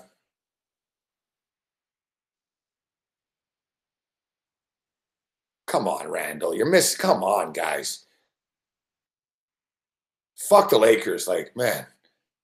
Like, really, like, putbacks and come on, Randall. You got to hit that shit, bro. I like Randall, too. I think Randall's a good player, but you're 6'10", 6'11", man. Like, how do you miss that? You're under the basket. How about a little authority? Like, I just... Ugh.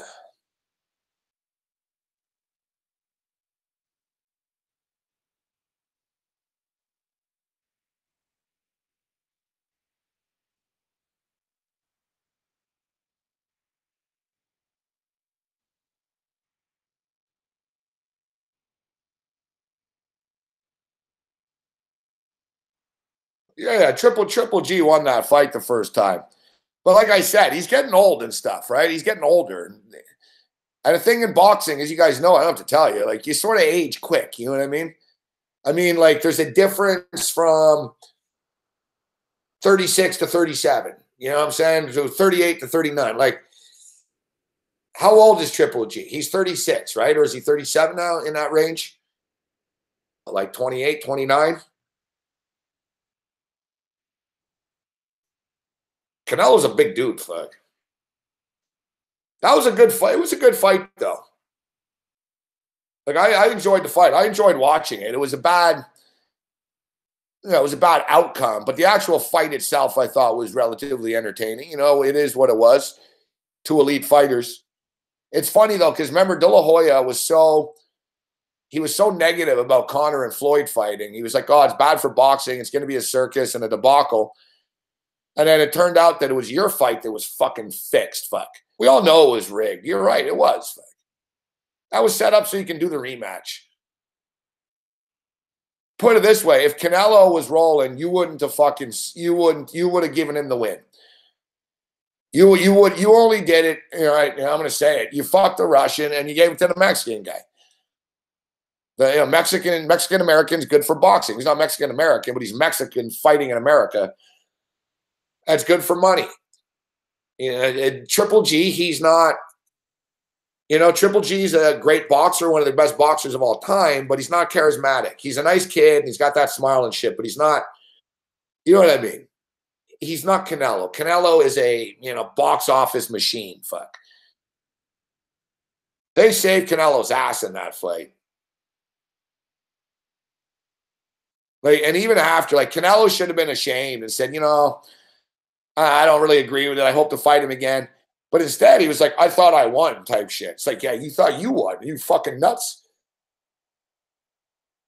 I got to rewatch the fight, but off the top of my head right now, yeah, Canelo landed a couple of power shots, but you got outboxed, man. You lost like fucking 8 of the rounds.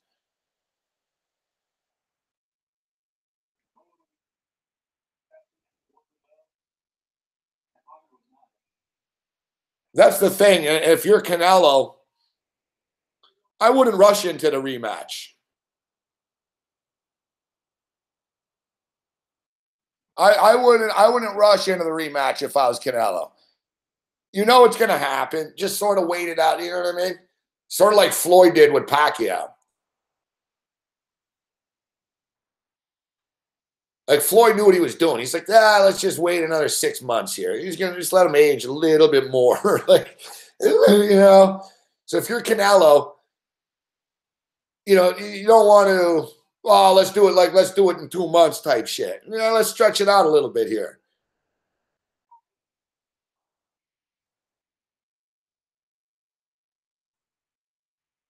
And you know what I didn't like, Ace Farmer? I didn't like the Triple G wasn't matter. It left a bad taste in my mouth that he was like, well, okay, it'll be a rematch. And then it's like, well, it's like, okay, it's going to be a rematch. So you're not that pissed off because you're going to make all the money again. Right? You know, it's kind of what about us to bet on it? Combat sports is a fuck thing to bet on, man. It just is, fuck.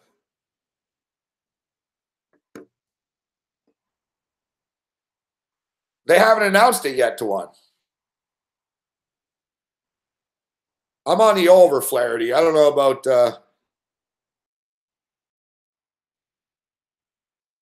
18-15. Now the pace is starting to pick up a bit. UNLV and Fresno State's going to come down to the wire. It's going to be a close game to the end.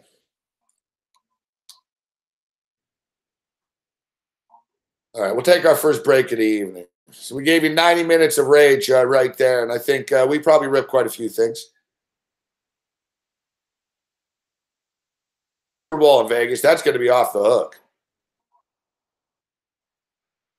No, I'm not going to Vegas Cinco de Mayo weekend. It's a fucking circus there then.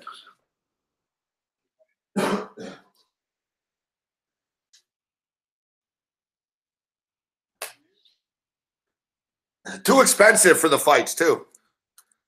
I like to say that I'm a high roller and shit like that, but I'm really not. I'm a chump, fuck.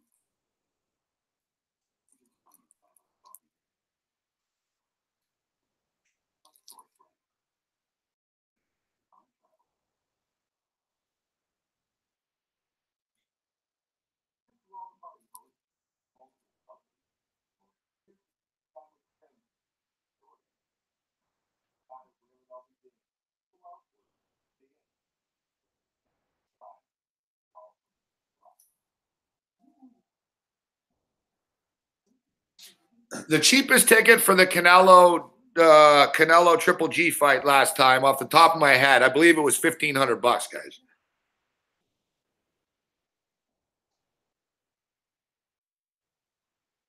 was like $1,500 on StubHub to get in. Because I kicked the tires on going, but I didn't think it would be that expensive. I thought it would be in like the 500 range, you know? They're too greedy in the fight game, man. Look at Conor and Floyd, fuck. They only got 13,000 people because they charge fucking $3,000 a ticket.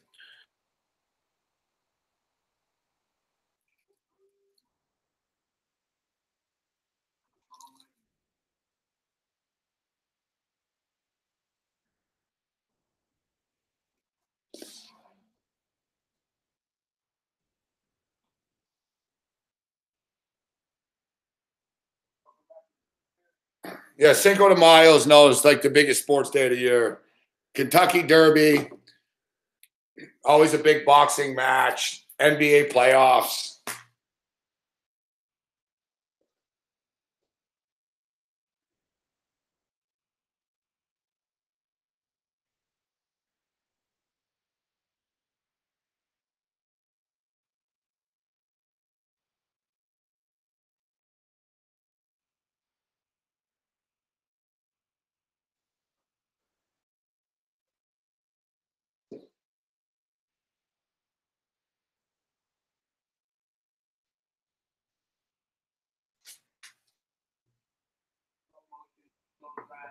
Then he uses screen well, sets him up, comes off the screen, no hesitation, bam.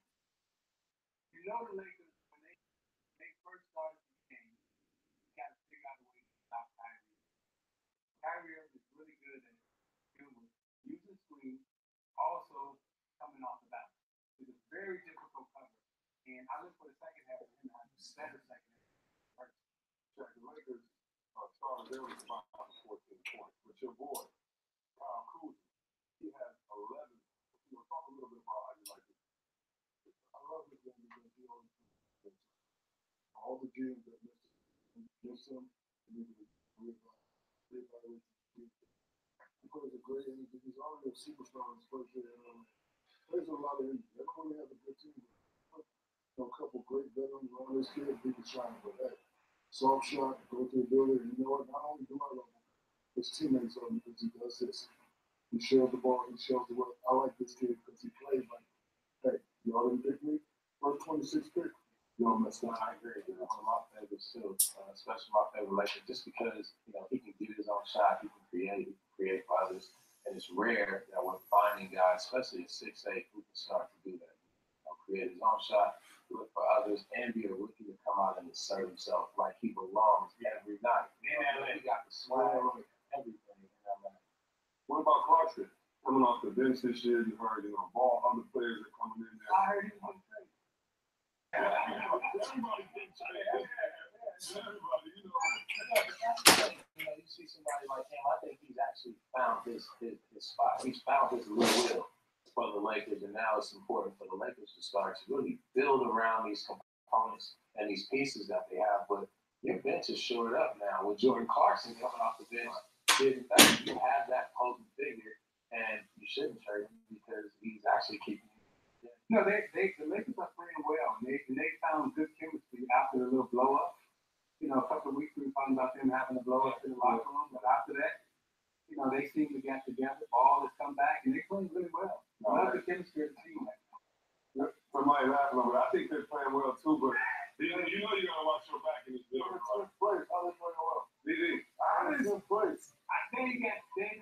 They don't have first place talent. They have fifth place talent. They ain't the right place. Look at this. Please bring that back up, bro. Ron Davis is like, why he look like he started the pyramid.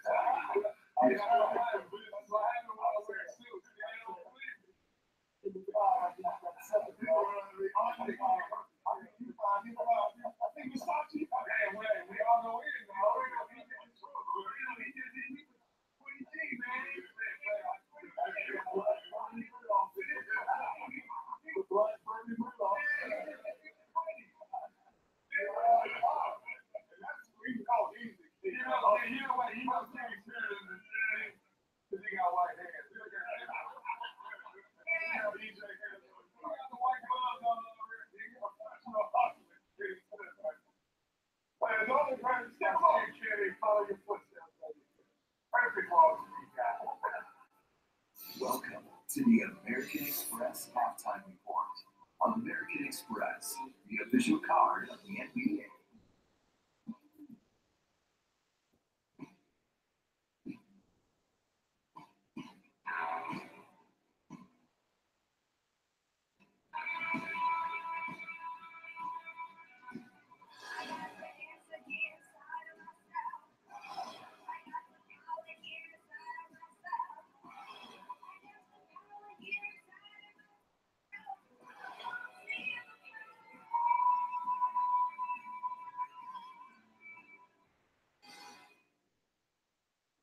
At Subway, We source homegrown produce during the local growing season because we have an appetite for Canadian ingredients. Just ask our farmers. That's right, they're 100% Canadian beef.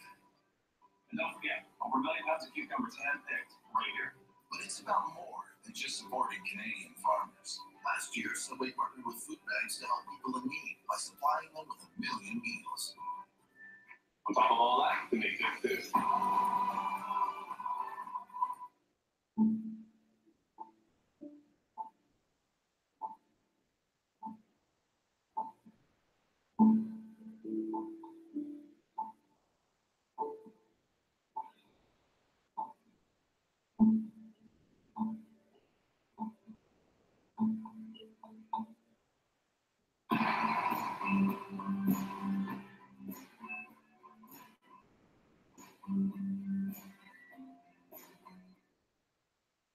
Once upon a time, there was a simple box. Inside it, the most comfortable bed imaginable. Engineered by an award-winning team, on the Casper, life is like a dream. Right today, Casper.ca. Big challenges in 2018? Good. Take them all on in the new 2018 F-150, the most capable F-150 ever. Make light of heavy situations, make the tough jobs effortless, and get it done in time with plenty of time for your time. Now get this great offer plus your first 3 months payments are covered up to $1,500. Bring it in the new 2018 F-150. You're searching a bunch of websites looking for the best hotel deal. Stop doing that to yourself. Let Trivago do it for you. Trivago compares prices from hundreds of websites and apps at the same time. It's that simple. Hotel, Trivago. Comprehensive headlines by sports and insiders. Plus highlights. Live game streaming on the Sportsnet app. We're back. Players only, American Express. Halftime. Now look at this. We're going to get more to LeBron, but congratulations to LeBron James, the youngest to reach the plateau of 30,000 career points. We'll talk about that more in post game, but right now.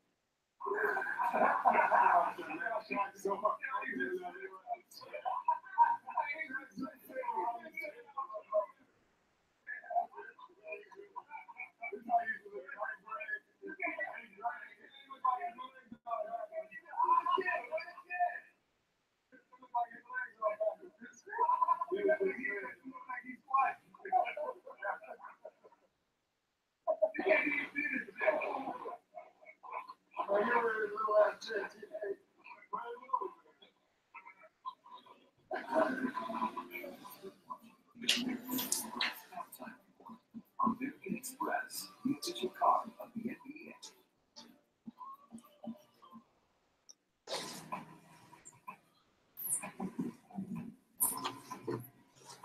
All right.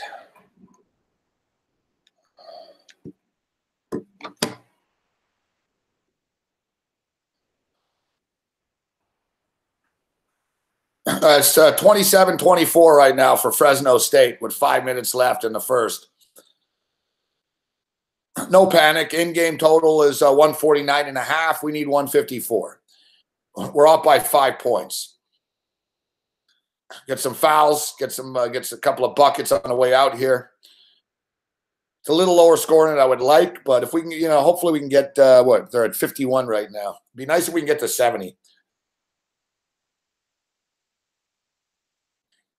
If it's 70 or a little higher, 72 or so. Surprising, man. The Knicks are beating the Warriors.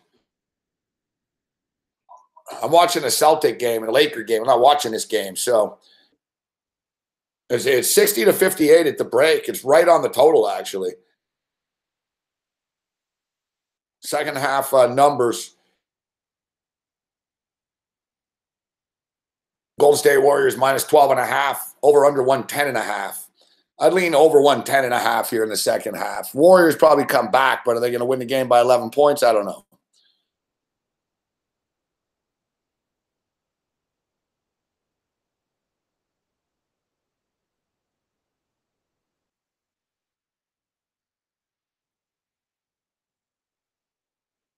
Yeah, 911 is kind of 911 everywhere.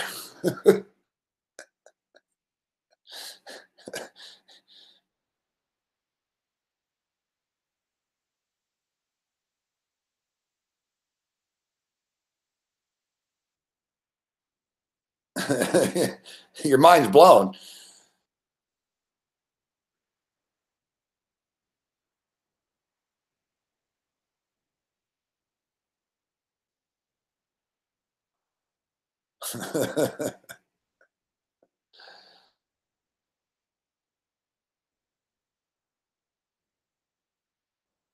All right, so let's talk Super Bowl.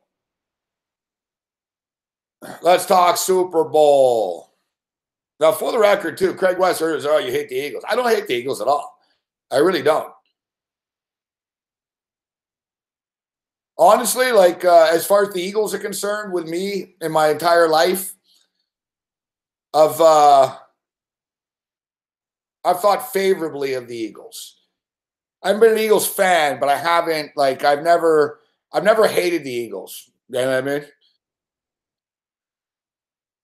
They pissed me off. With Donovan McNabb used to piss me off. Donovan McNabb was like Andy Dalton before Andy Dalton. Fuck. Like looking back in past shows and stuff, looking back like in yesteryear, Drusilla remembers like before Who Ruined Your Sunday in the old days, it was Donovan McNabb. If I can think of a quarterback off the top of my head that I used to like really be fucking pissed about was Donovan McNabb. I'll never forget that fucking Monday nighter in Arizona, man. I don't know what the fuck he was thinking. Big Man or Donnie. I know Donnie Rightside seems to remember like every Eagle play ever. I'm good with the Bills and shit. I don't remember every play of every game, though. But I do remember the play of that game. It was a Monday nighter against Arizona. I never forget it. Fuck. Like, it was one of those deals. He could have ran it in the end zone. Like, he scrambled out. He was running towards the end zone. And he could have ran in the end zone. For some reason, he stopped and he threw it. Except he threw it right to a guy in Arizona. It's like, what are you doing? Like, I never forget that. I think I lost like fucking $4,000 on that game. Like, I used to bet bigger units in those days. I remember I was fucking pissed, man. For like, I remember, I'll never forget it. Like that Monday nighter. I remember the play. He fucking rolled out. I'm like, run, run, run. And he stopped. I'm like, why would you do that? Yeah, exactly, Marco. No, there's nothing bad about it. No, I just said their fans got fucking stupid the other night. But to be honest with you, I've always been a Bills fan, obviously, but I was a big fan of the Philadelphia Eagle team with Buddy Ryan and stuff. I was a big Buddy Ryan fan. And the Eagles team, those Eagles teams, like probably like the coolest collection of badasses ever almost. Like it was hard, like they, like as far as the coolness factor, like the Eagles were like 11 on 10 type shit. Like they were just bad. They oozed cool. You know what I mean? Buddy Ryan was the coach. Randall Cunningham was the quarterback. Keith Jackson was the fucking tight end. Their defense was fucking nuts. Andre Dirty Waters, Reggie White, Jerome Brown. Like it was, who's the other guy? There's another guy. I think he passed away. Jerome Brown passed away. There's another guy. Reggie White died. Who was the other guy on the line? Jerome Brown, Reggie White. There was another guy.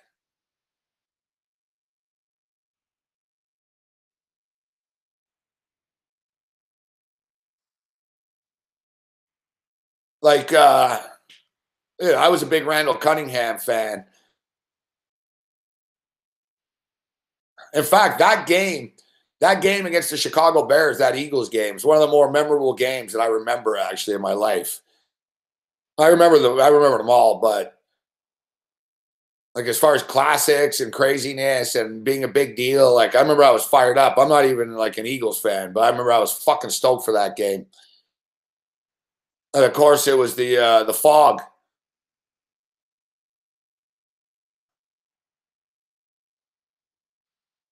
Yeah, Allen. Clyde Simmons. Thanks, Shano. Good call. Clyde Simmons. Good call. You remember that game against the Bears, man? You couldn't see anything. The Fog Bowl. It was nuts too, because Buddy Ryan was the coordinator of the Bears, right? And the Bears won the Super Bowl. And a lot of the Bears players carried Buddy Ryan off the field. Like there was a lot of friction between Buddy Ryan and Mike Ditka. They didn't like each other. And so Buddy Ryan split after they won, and he became the head coach of the Philadelphia Eagles. And it was like right away in the first fucking year, man, boom. He played the Bears in the playoffs the next year type shit. It was like, or 2 years later, was it 1 year or 2 years later? I'm not positive. I think it was the first year. Might have been the second year that he was in Philly. But it was crazy. They played Mike Ditka and the Bears, so it was a big deal. Imagine in those days, Buddy Ryan versus Mike Ditka, fuck. And it was in Chicago. It was a Saturday afternoon. And it was a wild card game. Might have been divisional round, but I remember it was an afternoon game. Saturday afternoon. It's probably like 1988 or so. 87. 87 probably. So yeah, it was the year after 86 they won. And so yeah, it might have been 88, 87, 88, not era. And you remember, you couldn't see anything. The game started, and it was a bit of fog, but it started to settle in. And it was one of those, like when you were watching it, you knew you were watching history type of deals. You're like, man, this is nuts. I've never seen this before. Like you could not see, guys. Like the cameras, you could not see anything. I never forget, there's a famous picture in Sports Illustrated. I get goosebumps now just thinking about it. There's a famous shot. I remember during the game, they kicked a field goal and no one knew whether it was good or not. Everyone was kind of stood there quiet. And you could see in the fog, there's like an Eagle player. You can see it. He's yelling, it's in, fuck. And the refs are underneath. They're like, yeah, it's good. And like everyone on the line, it was just funny. Like the ball went up and everyone on the line just sort of like, it was like a classic picture. It's in Sports Illustrated. Like everyone's looking up type shit. Like they stopped. It was like suspended animation. It was like everyone stopped. And everyone just like was looking and no one could see. The ball just like disappeared in the fog and no one knew. And then there was the reaction after. Fuck. Wow, it was New Year's Eve too. I didn't remember that. The Bears won the game. The Bears ended up beating them. I was on the Eagles too. I bet on the Eagles. I remember I was upset. Fuck about it. I was like, man, if it wasn't foggy, because that was the thing. The Eagles had a good offense and shit with Randall Cunningham, Keith Byers. They had a good running back. They had a good offense and stuff, and they had a good defense. But the fog really sort of fucking nullified it. It took Randall Cunningham out of the game essentially. Yeah, the Bears rolled them. It was close for a while, but as the game went on, the Eagles had a harder time. You know what it was? Because the Bears ran the ball more. The Bears were running the ball, and the Eagles were trying to throw and shit. It was nuts, though. It was pretty cool. Like, sometimes, like, you'd see, like, Cunningham would drop back, he'd throw, and you really wouldn't see it. It would sort of disappear, like, in the fog, and then it would appear, like it was sort of like, imagine, like, the sky with clouds. There were pockets on the field that you could see, like, a bit. You know what I mean? It wasn't, like, everywhere. It was weird. Fuck. It was hovering, but so like you wouldn't be able to see the middle of the field, and then boom, it was like, oh my God, Keith Jackson's got the ball. And then you see him running, and players were like, fucking, oh fuck. And like it was like a reaction. It was like a street game. It was like kids in the park. It was like reactionary. It was like, oh fuck, there he is. And everyone would run. It wasn't like tactful football because it was in the fog. No one could see. I guarantee you, nowadays, they would have stopped. Like, we're pussies nowadays. I guarantee you they would have stopped the game. They would have said, all right, we got to stop and, like, wait till the fog goes away. Because you could not see.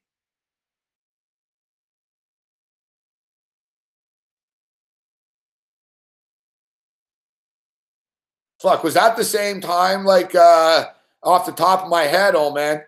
Was that, like, the weekend that fucking the fumble happened, that the Browns fumbled?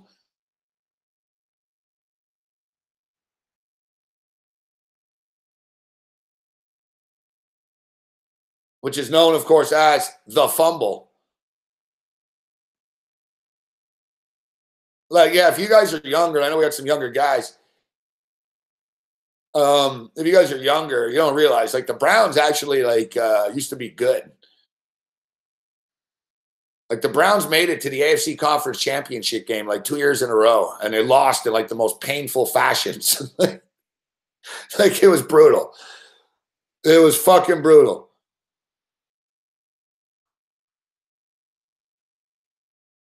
Like, one year they were going to the Super Bowl, and they were fucking winning. It was in Cleveland, and they were winning. And there was like a minute left, and fucking John Elway and the Broncos got the ball on like their own 5-yard line. Like literally, like Elway had to go 95 yards in like fucking a minute and a half or something. And he did it. He did it. It's called the drive. The drive. Like, it's just ding, ding. He did it. He went the length, and the legend of Elway, fuck. So, like, Elway went the length of the field. It might have been on, like, the 8-yard line. It might have even been on the 3. It was like a 90. Oh, man, Mark O'Leary's a good historian. Like, what was that? You know what? If I had to put money on it, I'm going to say the 11-yard line. I'm going to say they started on the 11. And then, you know what was fucking nuts? Was they had a chance again. So 1987 was the fumble, huh? So yeah, I knew it was that era. And then they had a chance again. It was like the following year or whatever. They fucking went to Denver. It was the same shit. It was like revenge. And the Cleveland Browns were good, man. They remember fucking Sterling Slaughter. Was that Isaiah Slaughter? What was his name? That was his name, right? Was it Sterling Slaughter? Wesley Slaughter? What was his name? Remember what was the wide receiver's name? Slaughter. Sterling Slaughter, Wesley Slaughter. What was that kid's name, fuck?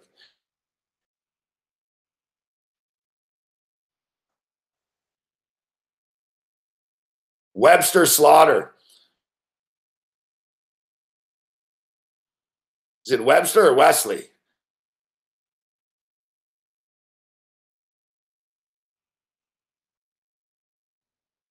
Webster Slaughter. You remember him? Yeah, so they were good. Bernie Kosar was the quarterback. Ernest Biner, Keith Byers. And then, of course, so yeah, then they went to Denver, and they were about to beat Denver. They were about to beat Denver and go to the Super Bowl. And like literally, like, except this time, like Cleveland was like paying it back. Like Cleveland drove down the field in Denver and was like, oh, fuck, man, they're really going to do this. Like, this is real. Fuck, the Browns are about to go to the Super Bowl. They're about to go to the Super Bowl. And, like, it was, like, systematic, like 8-yard line, 10-yard, 15-yard line, 10-yard line, 6-yard line. It was like, fuck, this is real. And boom, motherfucker, Kevin Mack going in to the end zone, fumbled on the 1-yard line, like on the goal line. And that's known as the fumble.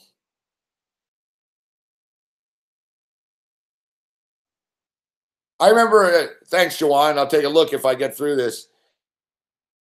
I remember, old man, Mark O'Leary, you'll remember this. Like, you got to be a little older. But, yeah, it was Ernest Biner. Kevin Mack was on the team, but Ernest Biner was the one that fumbled on the goal line. Ernest Biner was involved in, like, a lot of weird games and shit in his career. Like, he really was. He was in that Fog Bowl. He was on the Browns. Or was it Keith Byers? Sorry, was in the Fog Bowl. But wasn't Keith Byers also on the Browns after? Settle down, Mimi.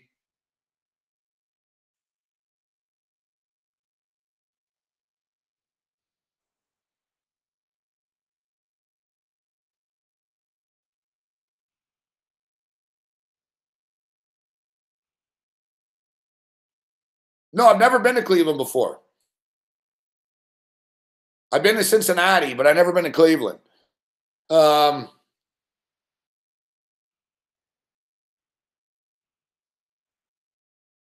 But no, I think Cleveland gets a bad rap as well.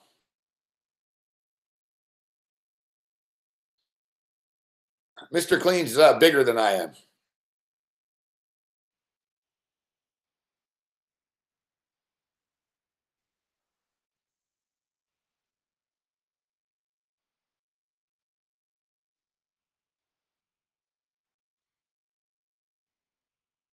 But no, I think Cleveland gets a bad rap as a city as a whole. It's true. But I was going to say, remember the mistake by the lake? I think it was 1981 when the Raiders beat the Eagles in the Super Bowl, actually. But that wasn't the AFC Conference Championship game. I think it was the divisional final. And Brian Sipe was the quarterback. I remember, I was a kid, but I remember it. Lester Hayes, remember Lester Hayes and Michael Haynes? I think Lester Hayes picked him off in the end zone with the stickum. It was called the mistake by the lake. Yeah, Brian Sipe, he threw the fucking pass in the end zone. Same shit. Like, the thing is, guys, if memory serves me correctly, they needed a field goal only. I think Sam Rutigliano was the coach, and I think they only needed a field goal, and they threw the ball for some reason, and it got picked off.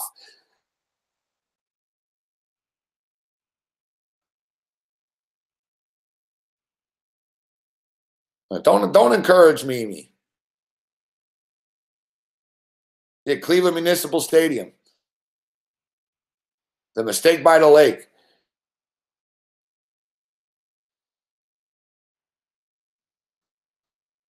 Listen, we don't want to kick you out, Mimi. You're a nice girl, but settle down. I've asked you twice to settle down now. We've kicked you out before, Mimi, you know? I'm sure one of these horny bastards will call you, even though you're a dude.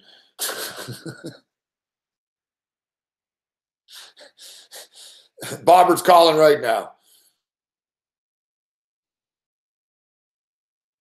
Yeah, they threw it. They needed a field goal, and they threw it. That's the Cleveland Browns.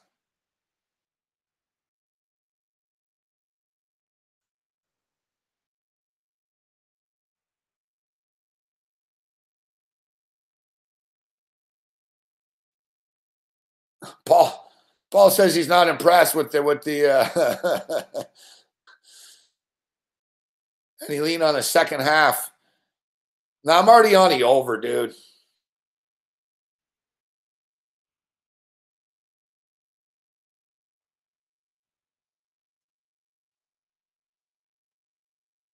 What's the end game here?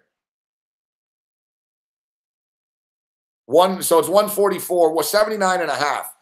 I think it gets there. Fuck. I'm still holding out hope we can get the over. You know what fucking sucks, though? It was 149 with 2 minutes left, the in-game total. With 2 minutes left in the first half.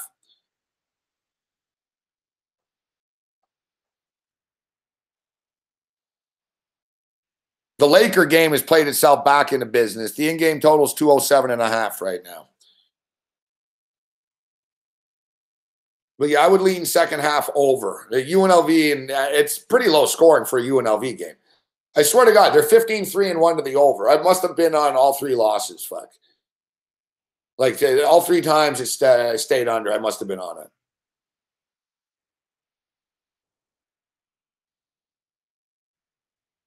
All right, so let me get to some Super Bowl talk here. I tweeted this out earlier in the day. I don't know if you guys saw this, but the New England Patriots. Yeah, Vlad's going to get in tomorrow. We'll talk about Vladdy tomorrow night. The New England Patriots are the designated home team in the Super Bowl. So therefore, they get to choose their jersey. They chose white. Interesting. They chose white. So the Philadelphia Eagles will be wearing their home green jerseys, in which I think they're going to be pretty comfortable with. I mean, they're 15-3 at home in the last 2 years in these uniforms.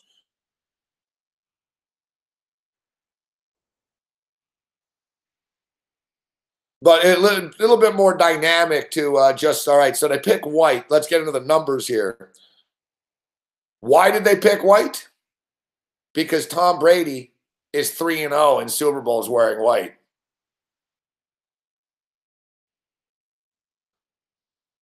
Tom Brady's never lost a Super Bowl wearing white. The New England Patriots are 3-1 in Super Bowls while wearing a white jersey. They lost with Drew Bledsoe and Bill Parcells to the Green Bay Packers many years ago, 35-21. They wore white in that game, but Tom Brady's never lost in white. He's lost in blue.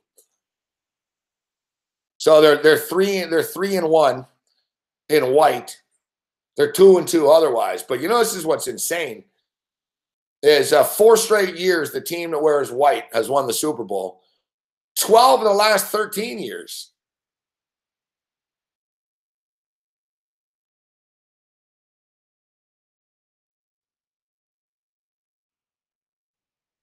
Settle down, Mimi.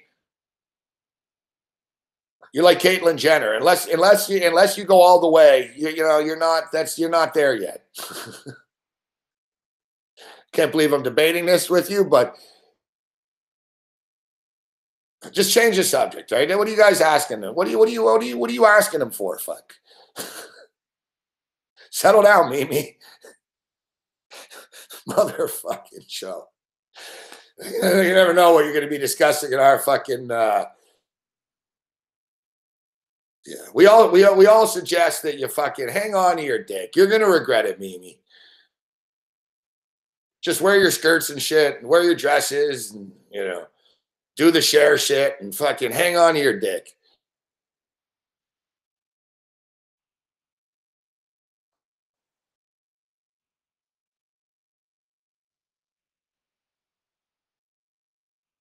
Listen, you seem like a nice enough person, Mimi.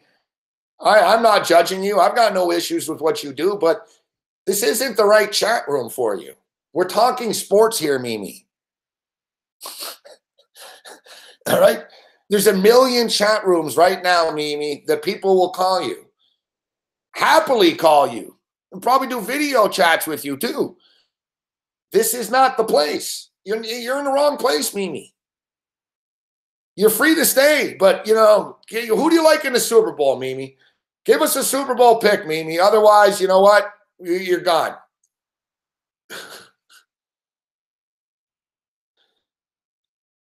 Eagles or Patriots, Mimi?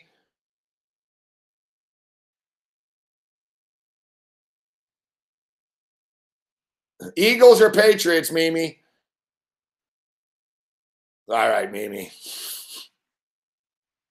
Settle down, Marco. Yeah.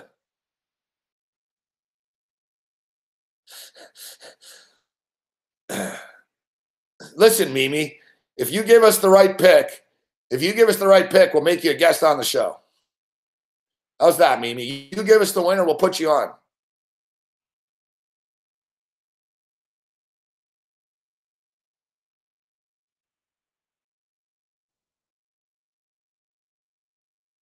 Yeah, the tranny teaser of the week, fuck.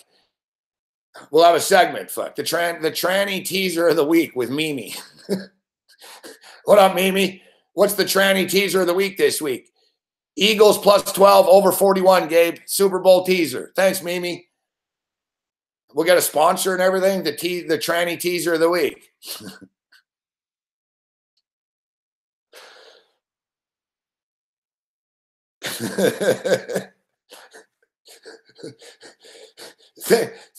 Think of the fucking ratings we'll get, actually. It's going to go viral. People are going to be like, man, this dude's got a fucking tranny on giving teaser picks, but the fucking tranny never loses. This is fucking, yeah.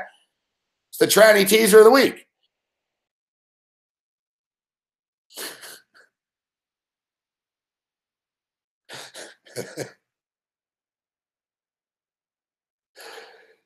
Can't be worse than fucking gold fucking, remember his tinfoil pick of the week. Like, your picks aren't gold. They're not silver. They're tin. Fuck. What's your tin fucking foil pick of the night? Oh, that's a good one, Bobbert. That's a good one. Mimi could be our expert fucking trandy capper.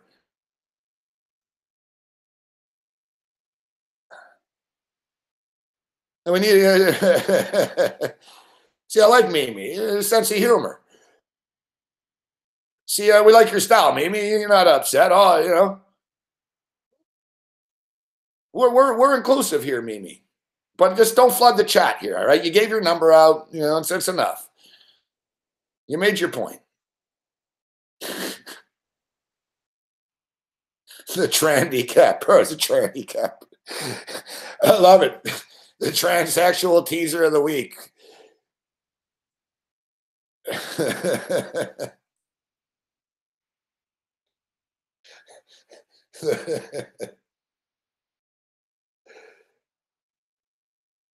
The tranny capper. It's a new industry. It's about time, fuck, you break the barrier.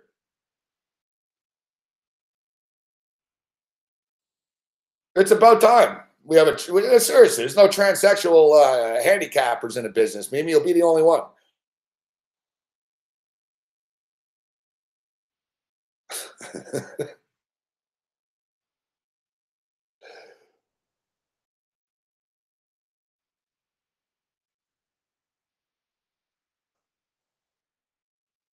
All right, so back to the Super Bowl. Settle down, Mimi.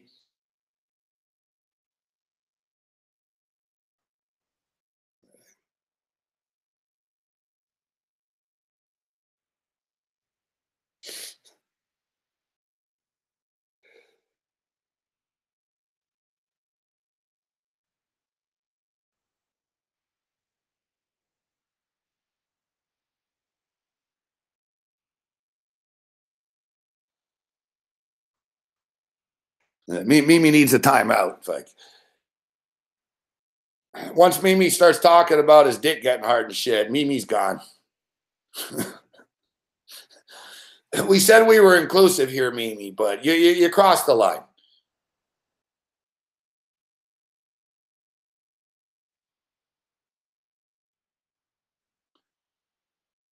Mimi's not banned forever, but we needed a break. That's enough of Mimi for a night.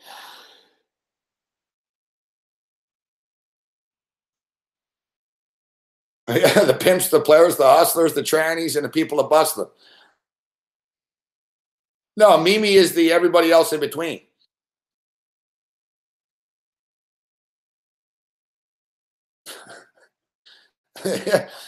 No, Mimi's part of the everyone else in between. That's what I mean by that. The pimps, the players, the hustlers, and everybody else in between. Mimi's part of the everybody else in between.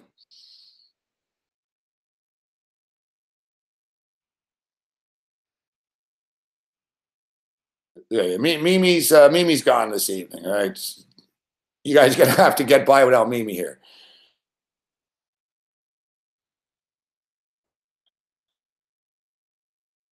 Hey, I've said it before. Drew can attest to it. We don't discriminate. Like, did we say, oh, look, Mimi, you know, oh, you got to go, Mimi. We never said that. I told Mimi, just chill out, man. You just stop flooding the chat so much.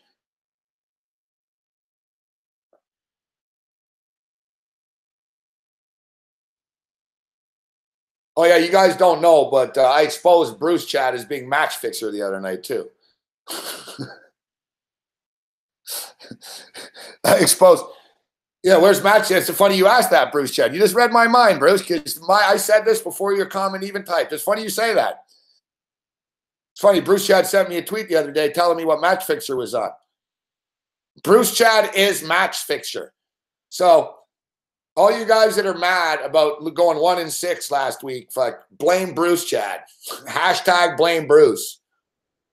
It's Bruce. CHDC, we knew it. The other night I did some investigative journalism. We started to piece it together that Bruce Chad and Match Fixer are never around at the same time. And Bruce Chad always stands up for Match Fixer. Bruce Chad always seems to know what Match Fixer has.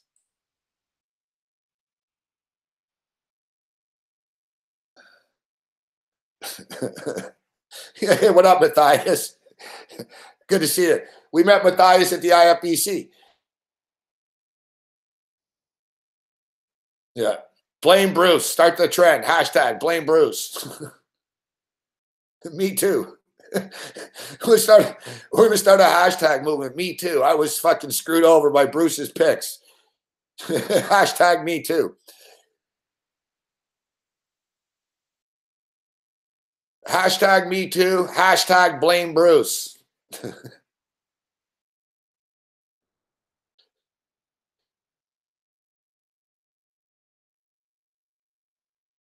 No, I don't. In all honesty, I don't think we can't prove that it's Bruce. I don't know. Bruce does seem to defend Match Fixer a lot, and he does seem to know a lot about Match Fixer. But as Drusilla says, there seems to be evidence that you and him have been seen at, like, I don't know. Can we put it past Bruce, though, that he's got a couple of computers and he's playing us? Some of these nut jobs that tune in, that's what they got. They got, like, multiple computers. There's no way. Like, some of these guys that I kick out, how do they get in so fast? They must have, like, just, like, fucking laptops and, like, well, what up, Kyle? They've got, like, little fucking iPads and, like, fucking, all right, he kicked me out here. I'm going to jump in here.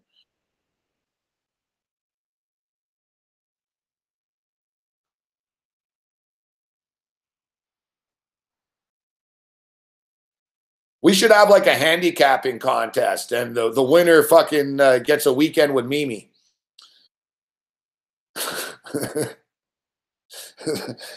That's the contest.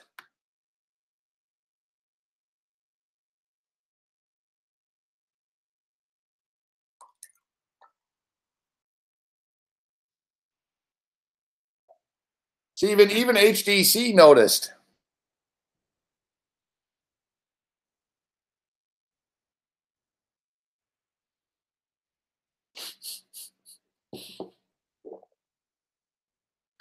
That'd be awesome.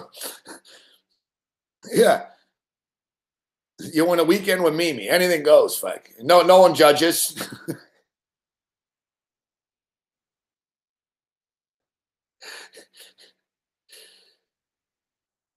Yeah. You spend a weekend at the Transsexual Teaser Academy. We need Earl Skakel in on this. Mimi, I've got a man for you, Mimi. I know if you're out there, Mimi, we've got a man for you. Earl Skakel.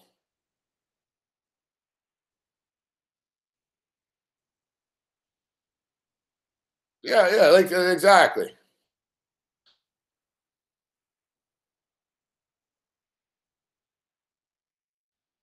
Yeah, we'll get Earl Skakel on. A man sleazy enough to use a Ritz cracker package as a condom.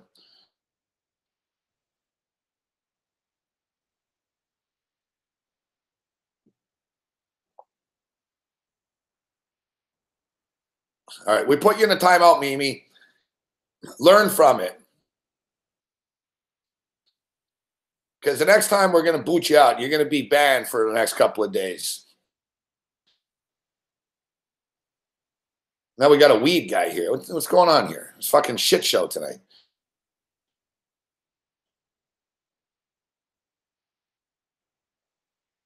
So a tranny and a pothead walk into a bar.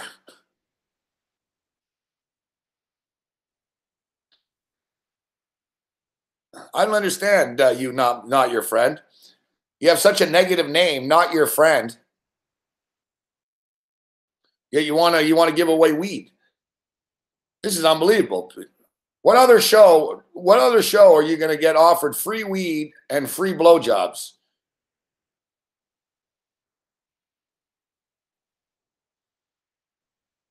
Yeah, you got good call, Ace Farmer. Tide Pods for everyone, fuck.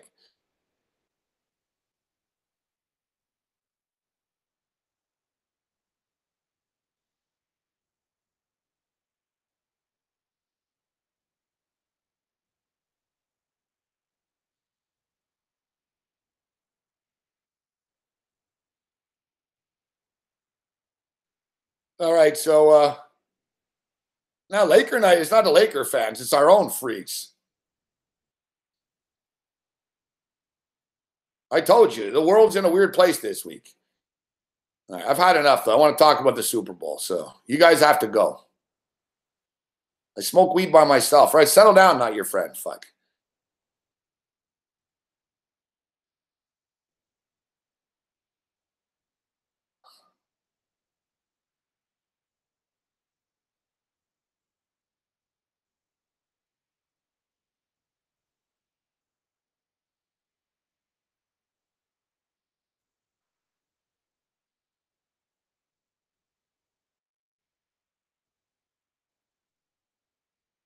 All right. Playtime's over.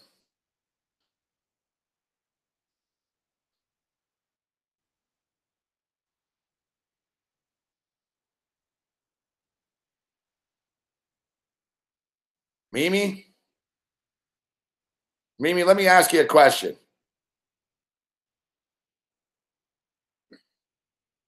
Can I ask you a question, Mimi?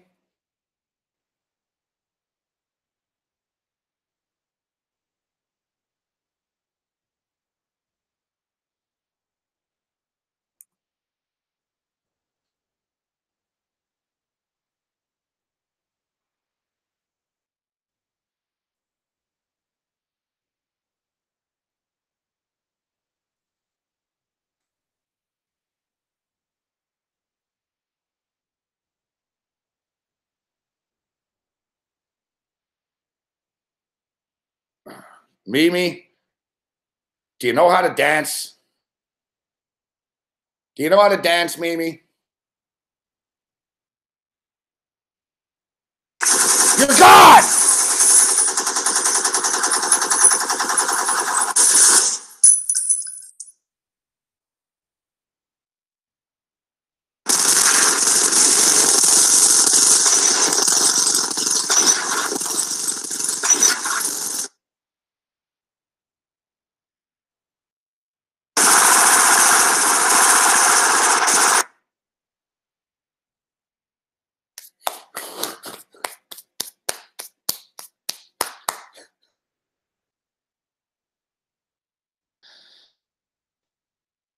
All right.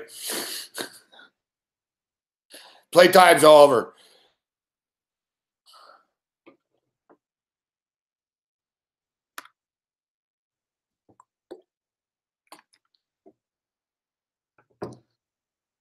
Ted Teeman right now is like, good job. Good job, Gabe.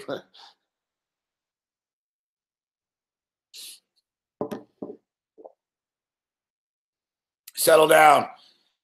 We're equal opportunity banners here.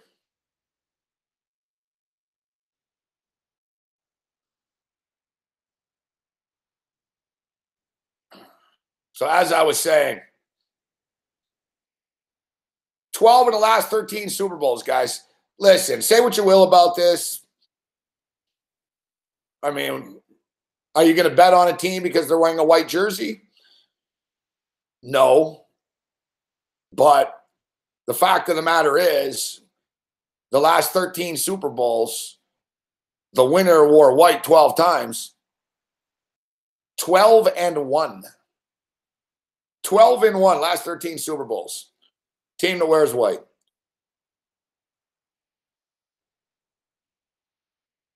Now, more standard, and this is more substantial. This is more substantial than the white jerseys.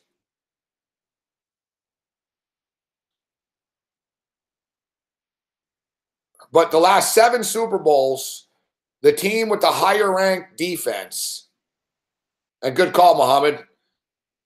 I don't know, there's something to it. I mean, I don't know what it is to it. 12-1, it's kind of bizarre. Fuck.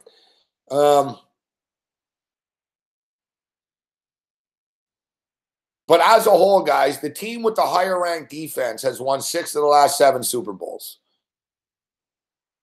6-1 straight up. The team with the higher ranked defense. The Philadelphia Eagles have the higher ranked defense.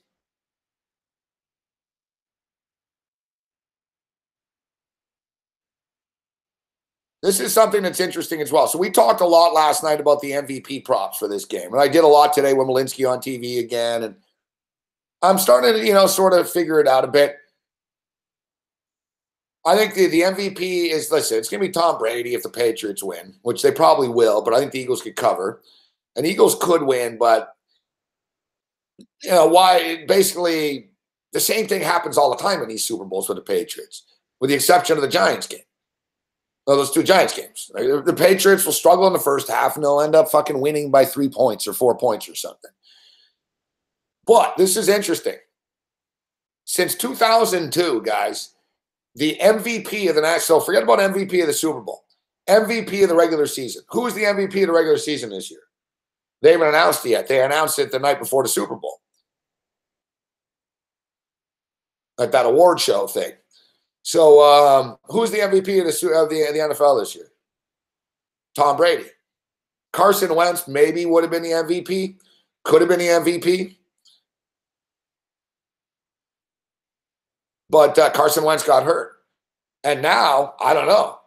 Does Carson Wentz suddenly... Listen, Carson Wentz is still an awesome quarterback. But is Carson Wentz still the MVP when they don't have him and the same team is beating the shit out of the Minnesota Vikings and beating the Atlanta Falcons going to the Super Bowl? To me, it kind of takes some of the shine off the MVP-ish for Carson Wentz a little bit.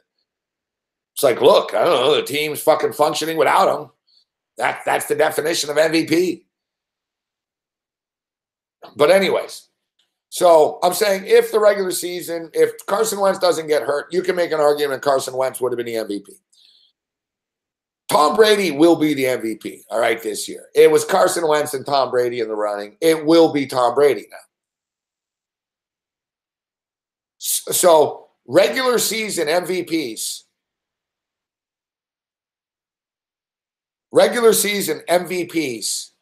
quarterback MVPs are 0-7, straight up and against the spread.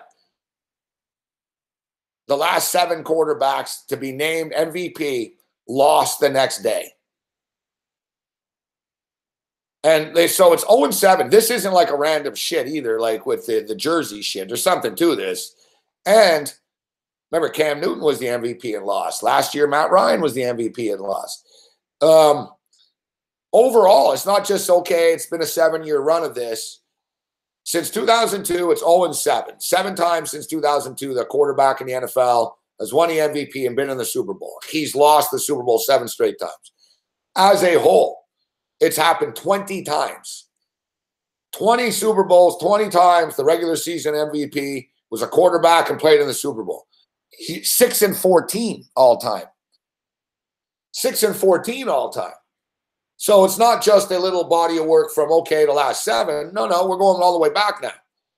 We're going into the history books now. 20 times the guy was the MVP and a quarterback into the Super Bowl. He lost. 14 times. Only won 6 times. And as far as covering, 5-13-2. So essentially, we'll cut to the gist of it. Regular season quarterback, most valuable players in the Super Bowl are 5-13-2 against the spread, including 0-7 last 7 against the spread and straight up.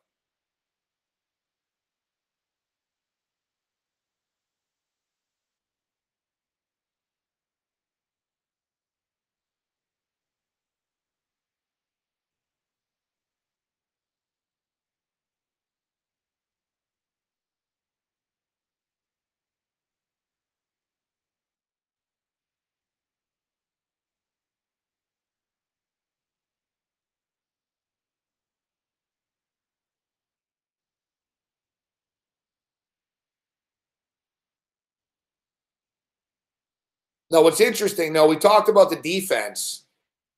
We talked about the defenses, and 6 of the last 7 Super Bowls, the higher-ranked defense won the football game. What's interesting, though, this is pretty crazy. Basically, the team with more yards in the Super Bowl, whatever team out-yards the other team, has won 39 of the fucking 51 games, which is pretty, that's an overwhelming stat right there. courtesy of Mark Lawrence. Very interesting. The team that ran the ball, threw the ball more total yards, offensive yards, 39-12. Who's going to have more yards in this game? Another stat that I talked about earlier in the day today was Bill Belichick and Tom Brady. Belichick and Brady, since they've been together in New England, they are 22-1 in the playoffs straight up if they score 21 or more points. So essentially, that's Philadelphia's mission. And Tim Anderson said 23-17.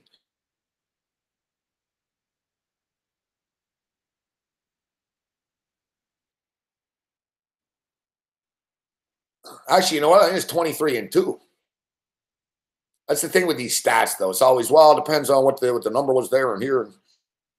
Because then those 2 Super Bowls to the Giants, I think they scored 14 and 17.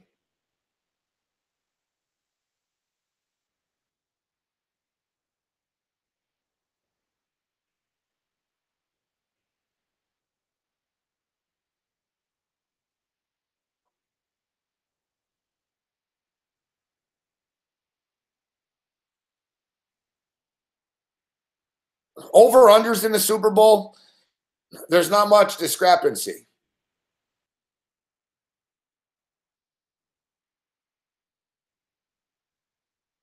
Although this is something I didn't know, which is interesting.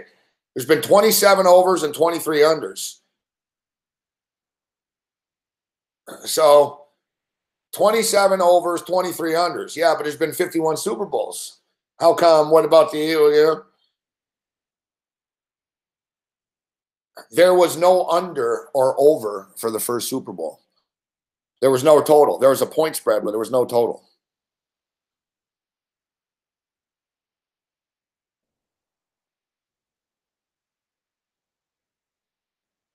I see these numbers on a yearly basis. I remember them all from the year before all the time. And same with the March Madness. If I looked at the stats right now, I could tell you which team will win the championship, March Madness, essentially. And it's going to be Villanova. Basically, there's 7 criteria to win the NCAA tournament that you need to have. And it's fucking insane, man. Fucking 19 of the last 21 champions have had these ingredients. It's basically you have to have scored at least fucking 74 points a game. You have to give up less than fucking 68, or there's a bunch of benchmarks. You have to have a coach that had been to the Elite Eight at least once, but been to the Sweet 16 at least. There's a bunch of criteria. We'll get to it as the tournament comes, but it's fucking nuts, man. And what's really crazy is that the last 22 years or whatever it is, 20-2, these numbers, is the only 2 times that it didn't work was when UConn won. And both times UConn pulled the carpet out from underneath all this because UConn were some shocking winners. Both times they won the championship, right? UConn never won really as a favorite. It was always sort of a surprise run. They're always good, but it was always sort of a surprise run. Lakers are up 93-91 with 5 minutes left.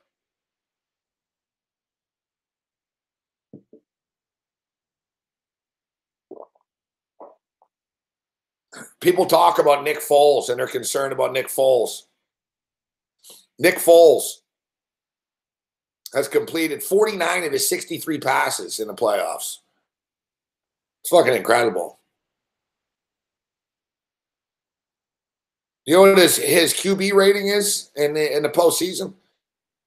Not his QBR, the QB rating. 122.1. 2.1.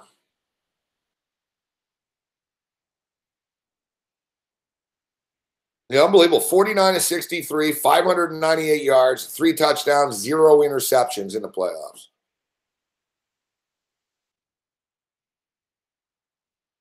For the record, Tom Brady has a quarterback rating of 105 in the playoffs.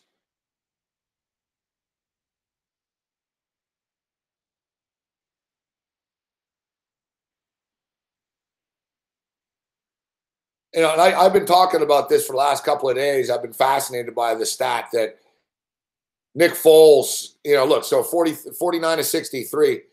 Nick Foles has completed 75% or more of his passes in both playoff games. The only quarterback in NFL history to do that, besides Nick Foles, to complete 75% of his passes in the 2 playoff games, Joe Montana. So Nick Foles is like joined some lofty company here. Like when you've done something that only Joe Montana has done, that's pretty impressive, number one.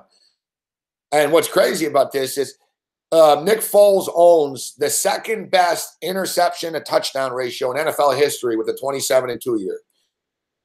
You know who's number one? Tom Brady. Fucking nuts.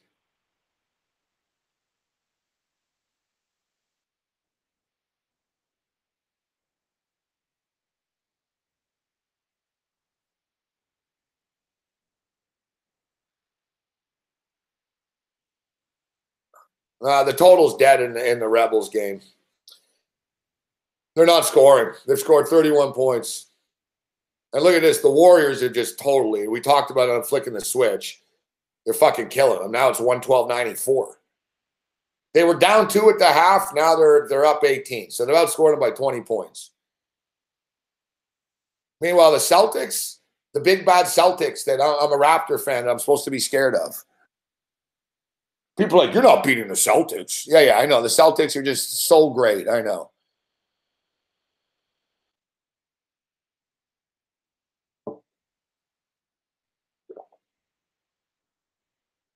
Fucking losers. Losing to the Lakers right now. 99-93. Our total's right in question here. We could get it, but we might not get it. Look, they're at 192. We need 207, 206. It fell to 206. So we need 206. Yeah, we should be all right. 14 points, yeah.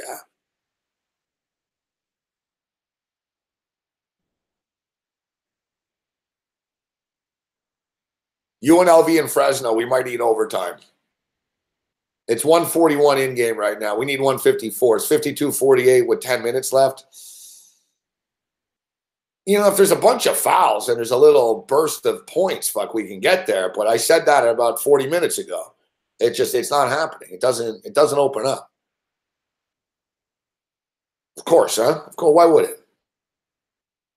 Yeah. UNLV are 15-3 to the over. Fresno State are 11-5 to the over. That's 26-8. They're a combined 26-8 to the over. And of course, they're fucking playing 15 points under the number right now because we're all on it.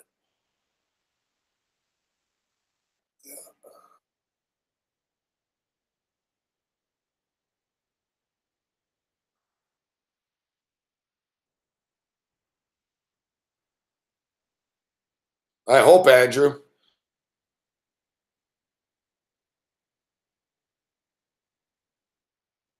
Hey, what's up, Nate Brooks?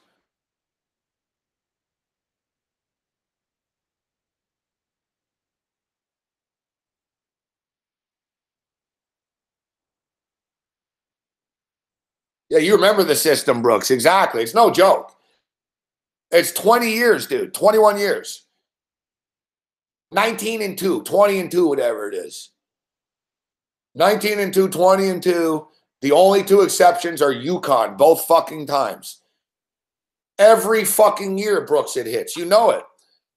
That's what I'm saying. Like, I can't tell you, like, basically which exact team's going to win, but we can narrow it down to, like, 3 or 4 teams going in, and it will be one of the teams. I guarantee it.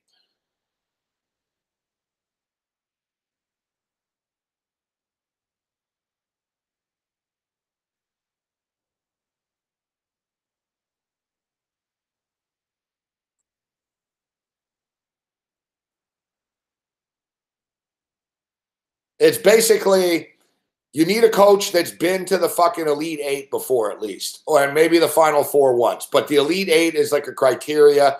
You need a coach that's been in the tournament multiple times. You need at least one player that's going to the NBA. You need at least an All-American. You need to have scored like 74 points or more a game. You need to have given up like 68 or less a game. You The NBA part was a big one. Like, you need a player that's an NBA project. Like, and you know, do you have an NBA draft pick, NBA talent on the team? Just one guy, though. Is there one guy that's going to be in the NBA on the team?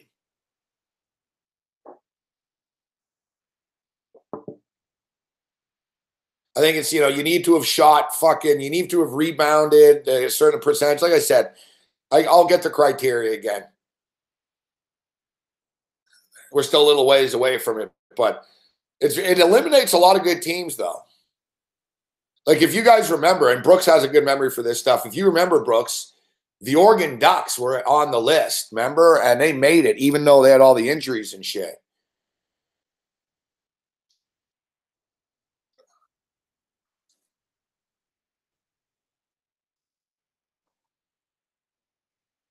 Lowry and DeRozan don't have to prove jack shit, fuck. The Raptors as a whole, as a whole organization, you know, would help to get to the finals, but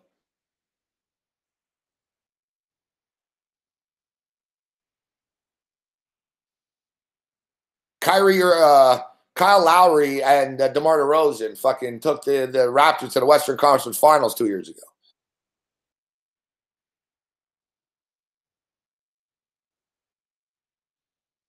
Last year,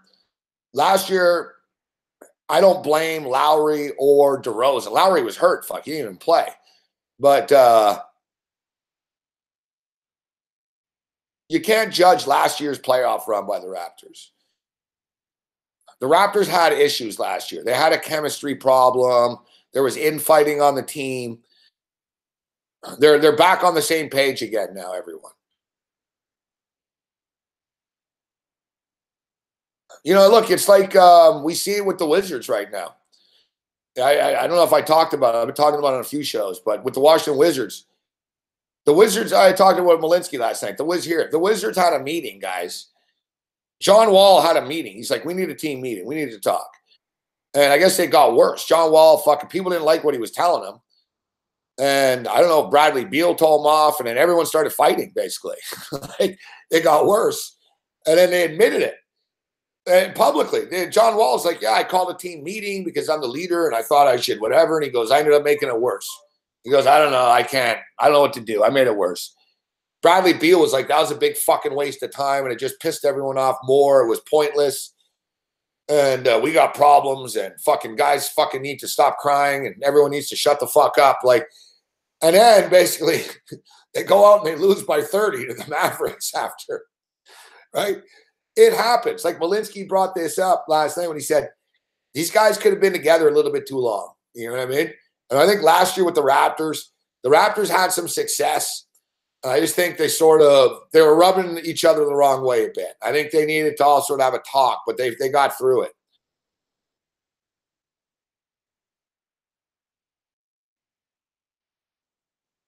Yeah, Jason Kidd got fired tonight.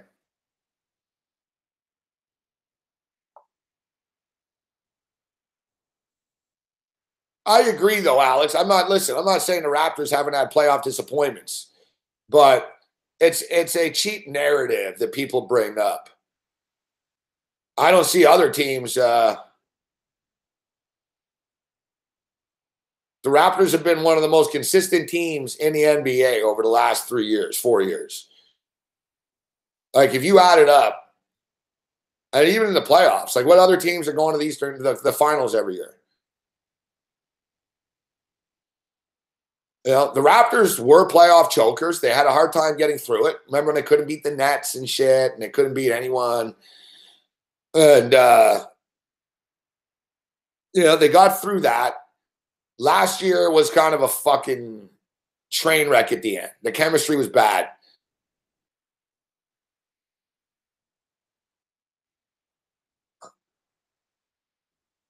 $104-100. We need 2 more points for a push here. 3 more for the win.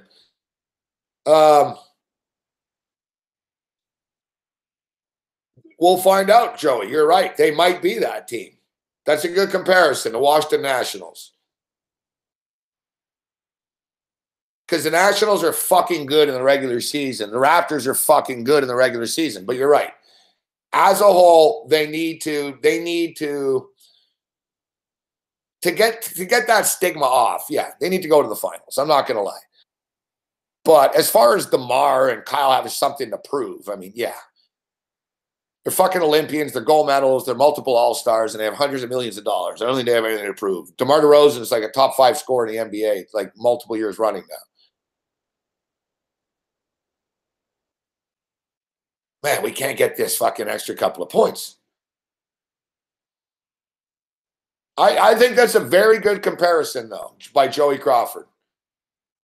The Washington Nationals. That's a very, and yeah, it's a good one. I'm not going to say the Caps because the Caps fucking have been around longer. You know what I mean? You believe this? We need 3 points with a minute left. They're down to 25 seconds. No points. You can't make this shit like send in the clowns.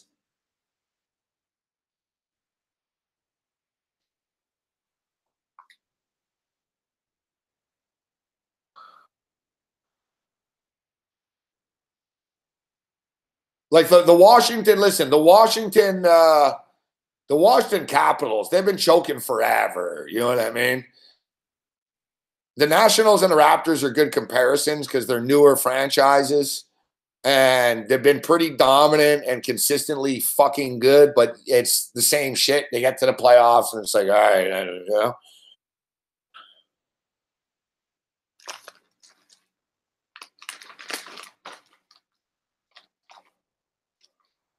We'll be all right. We should get to this 207.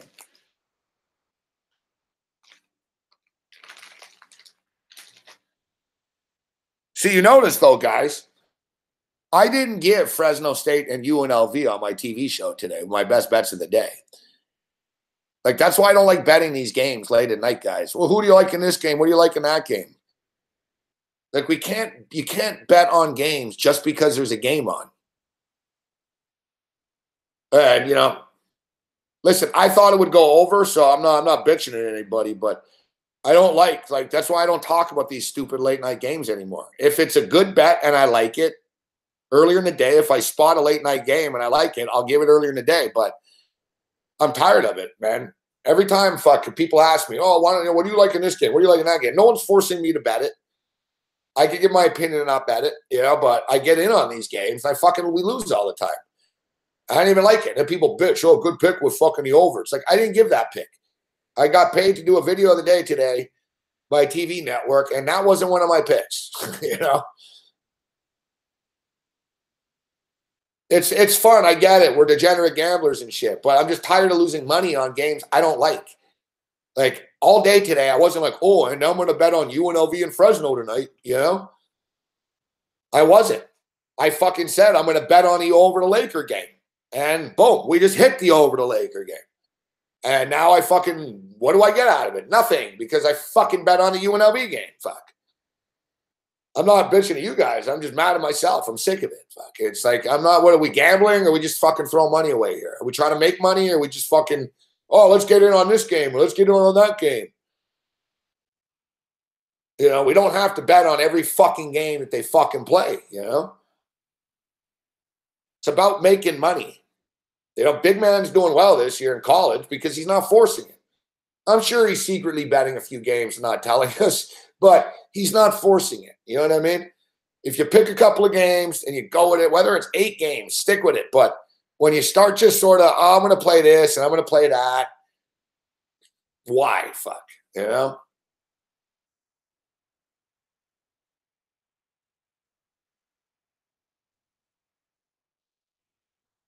I know, Nick. Yeah, I'm just pissed. I'm just sick of it. I'm getting sick of losing myself, bro, in these games. I'm getting frustrated, man.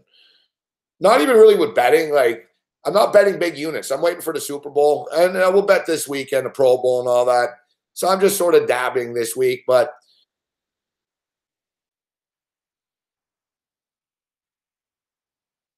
I'm mad at myself for it.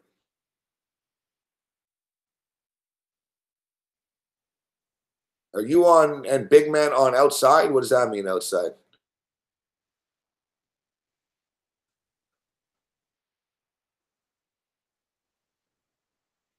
You know when it all started?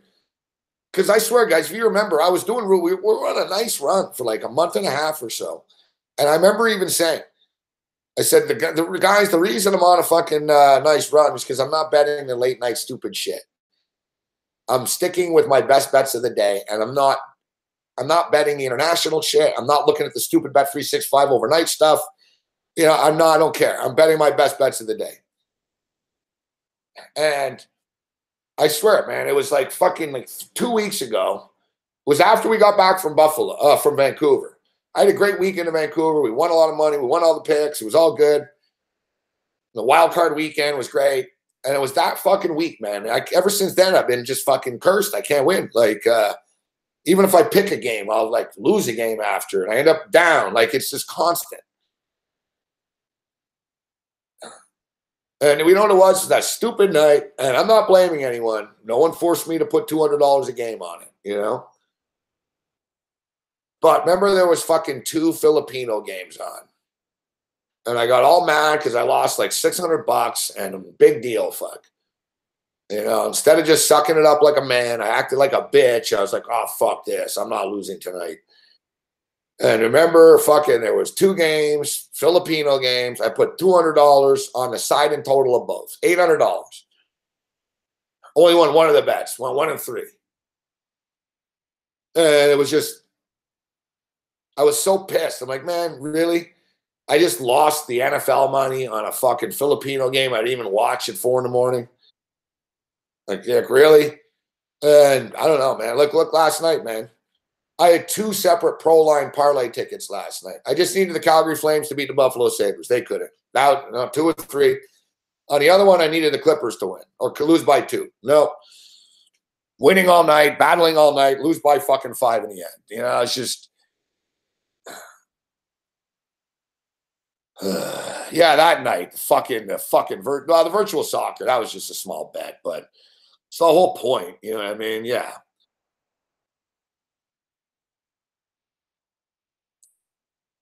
It's frustrating.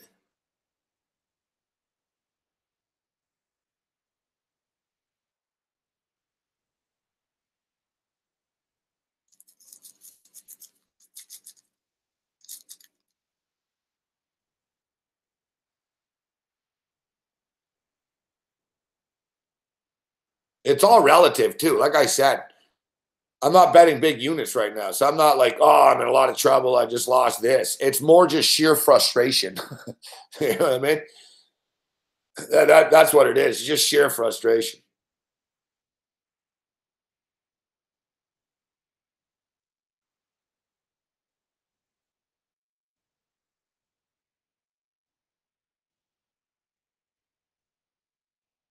We need to pick our spots more, guys, and not bet on so many games. That's going to be our resolution once the football season's over here and we move forward.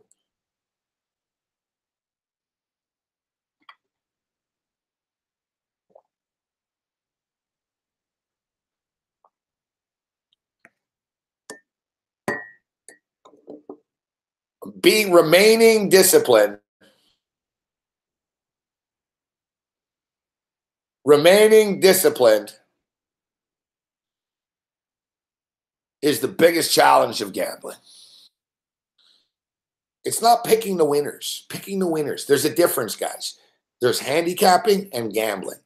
I'm a good handicapper. I'm a bad gambler. And it sucks to fucking realize that, you know?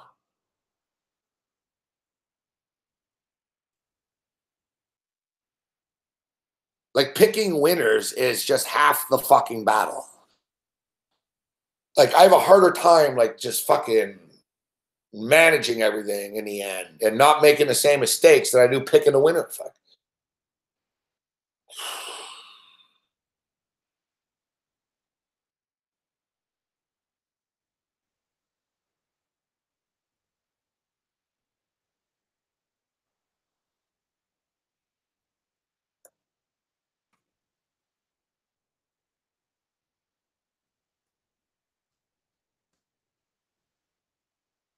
Yeah, a little Bobby Riggs, huh? Anyone else like to share? How about you in the back with the glasses, sir? My name's Bobby, and I am an addict. Hey, Bobby. Hi, Bobby. You know, you folks aren't here because you're gamblers. You are here because you are terrible gamblers. Hey, Bobby. These folks don't need to stop doing what they're doing. They just need to get better at it. Who's dealing? Please. Who's that?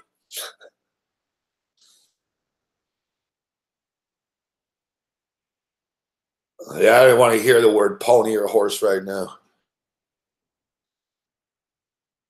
108, 107. So the game goes over the number. Everyone cashes it. Hey, we win.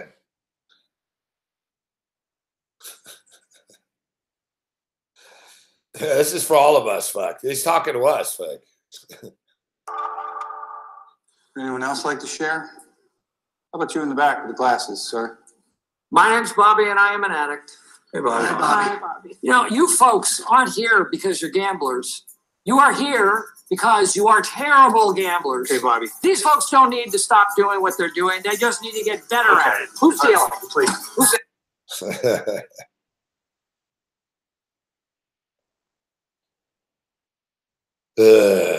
Who's dealing? Who's in?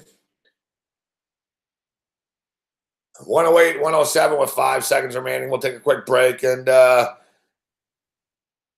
we'll take a quick break. We'll come back with some closing thoughts here this evening.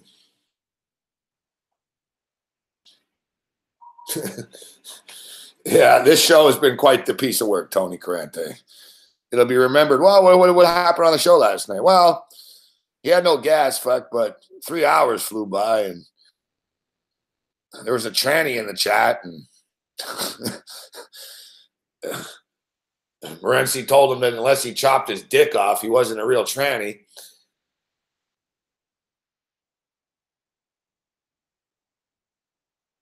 See, Tawan clearly Tawan did not listen to a word I just said. Tawan's like, let's play some soccer. It's halftime. Vitalist, is there a breaker game tonight? No. There's no Australian. They play Wednesday and Thursdays. I love it. I go on an impassioned 5-minute, 10-minute speech about discipline, money management. Tawan, fuck. Who do you like in the fucking New Zealand soccer game? It's at halftime. Fucking gold.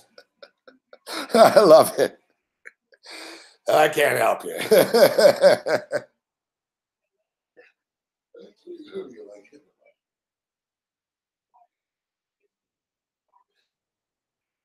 That's some funny shit, man. No, it's all good, Tawan. I'm just busting your balls, man. But I don't know who's going to win the fucking game, right?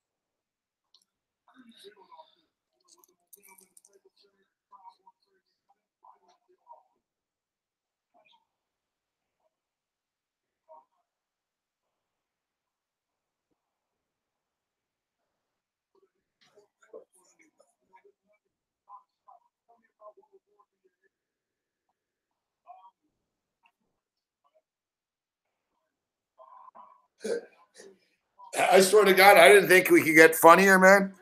Tawan asking about the New Zealand soccer games like the funniest thing of the fucking night, man. Hey, the New Zealand soccer games at halftime. Who do you like? Who we taking?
you take medication, you may sometimes suffer from a dry mouth. That's why there's Biotin. And Biotin also comes in handy. You can moisturize your mouth anytime. Biotin, for people who suffer from dry mouth.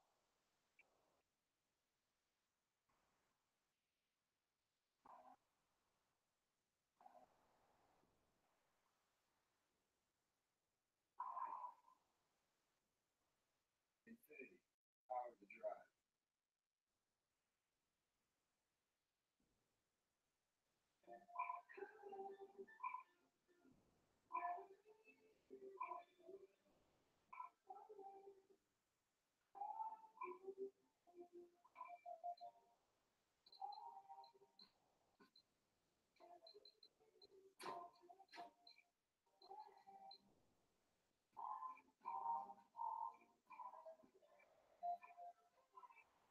I'm on top.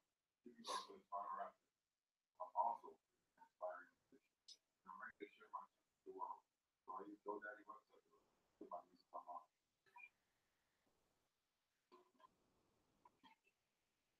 The website says no time at all. No problem. Check my music out on my website and head over to GoDaddy.ca for just passing online. Look your site under now for free. GoDaddy.ca.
You might be trying to do right up month.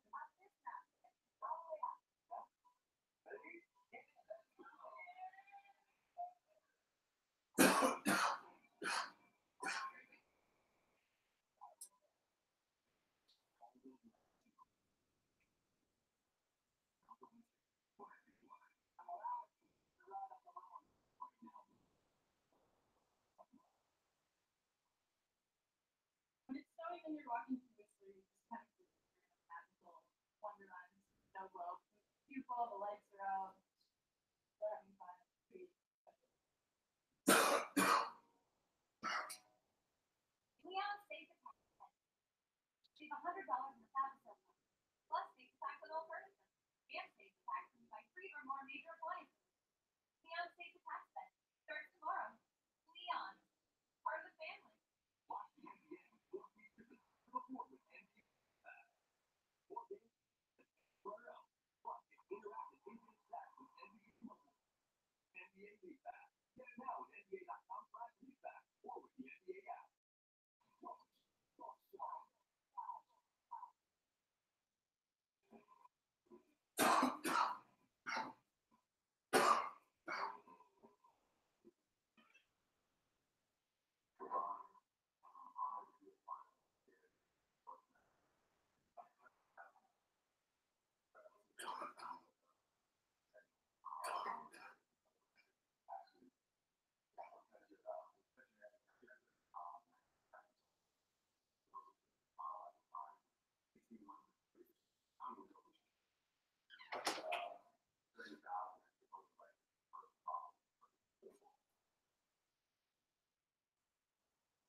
All right.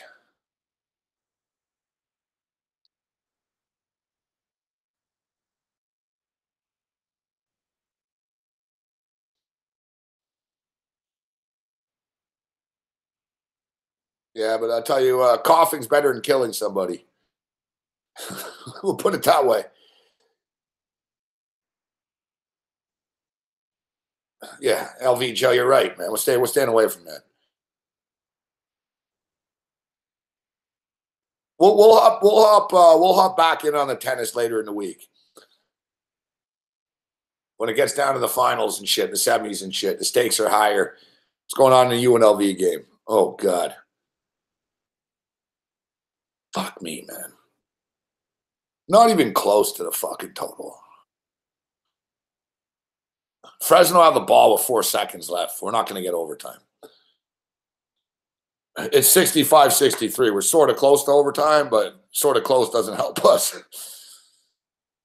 I don't know. Maybe if they fucking get fouled with 4 seconds left, they hit one of them, they miss one of them, and we hit a fucking Hail Mary 3, we go to overtime. That's the gist of it there. Well, we hit the Laker game. All right, so Babano's on the show tomorrow night. We'll go back to a guest, although I enjoyed the guest-free format here this evening. We had Paul Bovey. Paul Bovey was going to join us, but Bovey's a weird guy that's always in weird places and shit. Like I love having Bovey on. He's a great guy. He's a smart guy. But I swear, every time with Bovey, I fucking ask him. I'm like, hey, you gonna come on tonight? He's like, maybe I can't confirm, but I'll let you, why don't you, text me at 9:45 and I'll let you know. I can't live like that.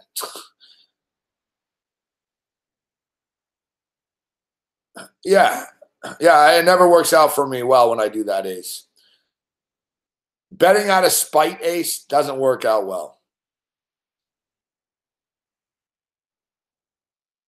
No, he's not a flake. He's just a rich guy that fucking... He goes, I don't know. He goes, I might be able to come on, but I might be going on a trip. I'm like, so I responded. I'm like, where are you going? He's like, I have to go to Vegas to get a Super Bowl bet in, but I might go to Asia. I don't know. I'll let you know tomorrow, maybe. And like, I'm like, all right, Paul. Have a good night. Good luck. Good luck in Asia.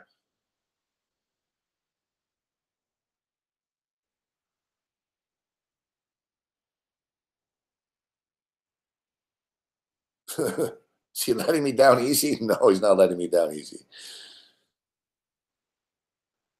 He's in real estate, Ace Farmer.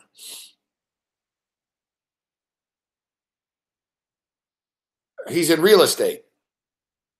He's a good gambler too. He bets big when he bets. Bovey bets like 5,000 a game and shit. So Bovey's a high roller. Like out of all of our guests that join us, Bovey probably bets the most. I know Malinsky will play a significant amount. Dave's pretty private about his plays, though, so I don't want to talk about it. But Bovey won't. Bovey like says publicly what he plays and shit. Like I know if Bovey likes a game, he'll play like 10,000, 5,000, 10,000. Like he doesn't fuck around. Bovey, though, like he's not a degenerate, though. You know what I mean? He is and he isn't. Like he's a degenerate with horses, Bovey. Like Bovey bets the ponies all day, every day and shit. He bets horses a lot. But like when it comes to sports and stuff, like he'll bet an NBA game, one NBA game at night. Maybe like he won't bet one night. He'll be like, oh, I don't like the board tonight. And he'll bet the next night 2 games. You know what I mean? He doesn't force it, right? But when he plays it, like I'm not saying he puts 5 and 10K on every game, but I remember like 3 weeks ago, there was a football game. He liked it. And he showed me the ticket too. Like, he put like fucking 6,000 on it. And then he put another 4 on it. You know, he doesn't put 100,000.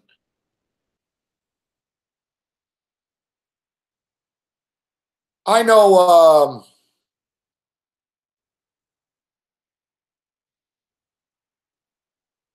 the guy I know I know a guy, the guy that bet the most I know bet 125,000 on a game.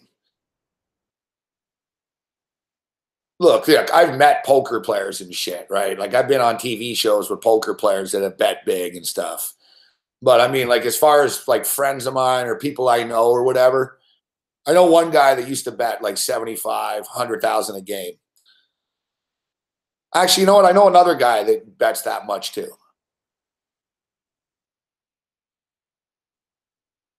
I know a guy, he fucking took my picks. He took my picks. And I went 4-1, and he was really happy, fuck.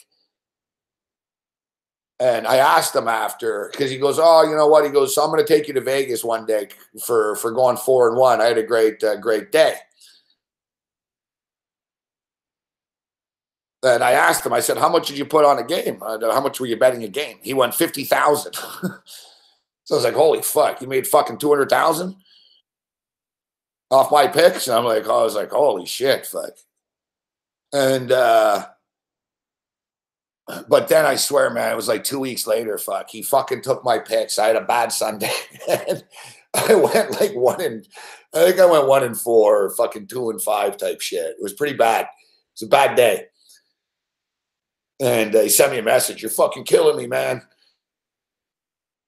And I said, how much did you bet anyways? And he's like, oh, well, you know, since you won the last time, I bet this time I bet 75,000 a game. I was like, 75 a game? He goes, yeah, I lost $300,000. I was like, whoa, fuck. It's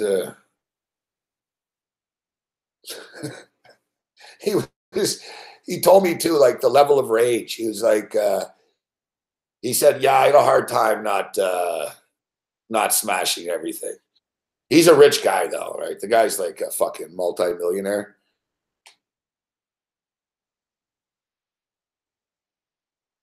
The guy's like a multi-millionaire, like, so he was the president of Deutsche Bank. Or he wasn't a president of Deutsche Bank. He was the fucking head trader of Deutsche Bank on Wall Street. So he's, you know, I don't think people realize those Wall Street guys, man, they fucking bet like crazy, man. They have so much money. You know, like, it's nothing to them. It's not nothing to them, but, you know, they have a lot of money. Like that New York bookie Wall Street scene is fucking nuts, man. I know, 'cause I was there, and the buddy that I know that bets like this, he fucking told me. He's like, you know, he's like, whatever you do, fuck. He goes, I'm scared you're gonna get involved with these guys. He's like, don't fucking bet with them. I'm like, dude, I'm not betting with these guys. Fuck.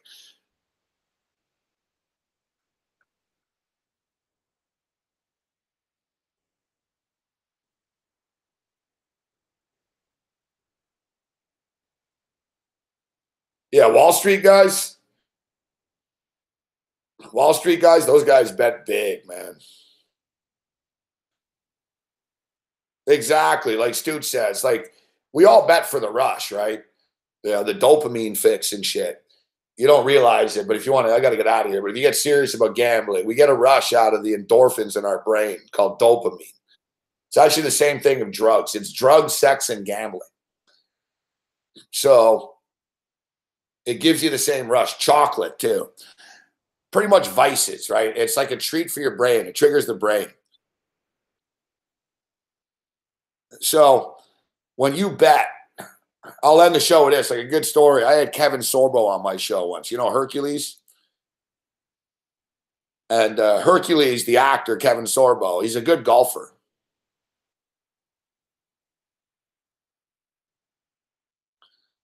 He's a good golfer. And he was playing with Michael Jordan. He was at like a tournament, but he ended up with Jordan, like with Jordan and a couple of rich dudes, other athletes type shit, and celebrities. And so Michael Jordan told them before, he goes, all right, guys, so how much are we going to bet per hole? And everyone's like, yeah, I'm willing to bet. Let's go. And Jordan said, all right, how's 200,000 a hole sound? Everyone was like, whoa. They were like, 200,000 a hole. They're like, that's 1.8 and 18 holes. Like, and people were like, nah. They were like, sorry, Mike, we can't afford that. So Kevin Sorbo told Jordan, listen, I don't have that type of money. I can't. I can't play for that. And he said, you know, I'm just Hercules on TV, Michael. I'm not like, you know, I don't, you know. So the great line Jordan told him, he said, how much would you makes you feel uncomfortable with? Like, how much, like, all right, how much can you bet that it's for real to you? So it was 10,000. Sorbo said, I can go 10,000 a hole. And Jordan was like, all right, fuck. You know, Jordan was bored with it. You know, he's like, all right, whatever, 10,000 a hole, fuck. You know, I guess it was the group went 10,000 against Jordan. And it was like, Jordan's like, all right, 10,000. You know, like to Jordan, that's like betting $10, right? He's like, all right, fuck, whatever. If you guys are pussies, you want to play for 10,000, I'll play for 10,000. So,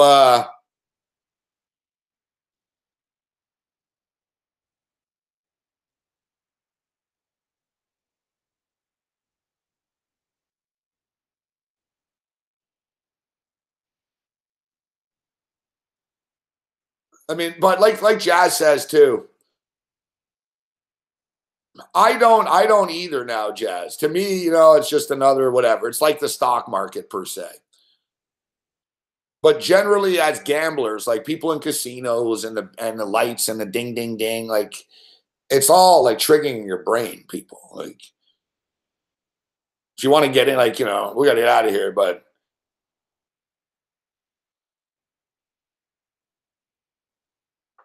yeah, Jordan's trying trick shots for 10K. He doesn't care.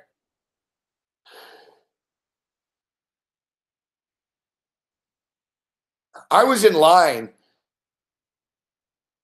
at it was a Super Bowl with the Patriots and the Giants in Vegas when I lived there. And I was at Mandalay Bay. And it was fucking nuts. I was in line. It was UFC Saturday. Big UFC fight, and it was the Super Bowl the next day. And I didn't realize it was him at first. I was literally standing like he was in front of me in line at the window to put ticket in. It was Charles Barkley. Fuck.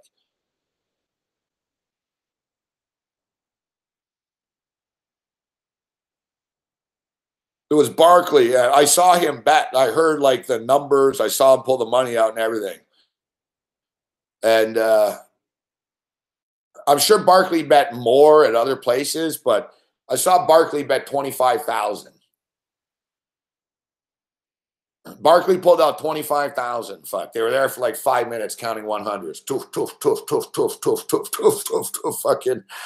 And he's standing there. He's fucking big dude in real life, right? He's fucking, I'm like a little kid next to him behind him.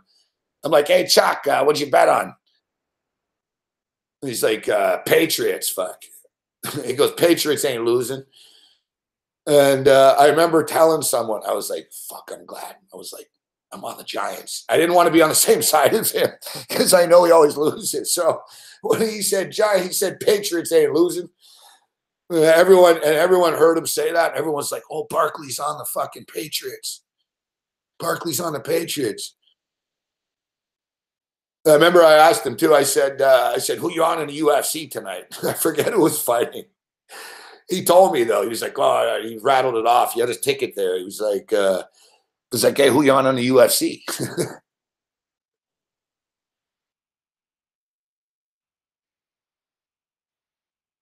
He had a bag. He had a bag, not like a paper bag. But like he had like sort of like, you know, like a shaver's kit bag. He was with like a security like dude, some other big brother. The big brother guy had like a fucking bag and dropped his fucking bag and started pulling out stacks of money, you know?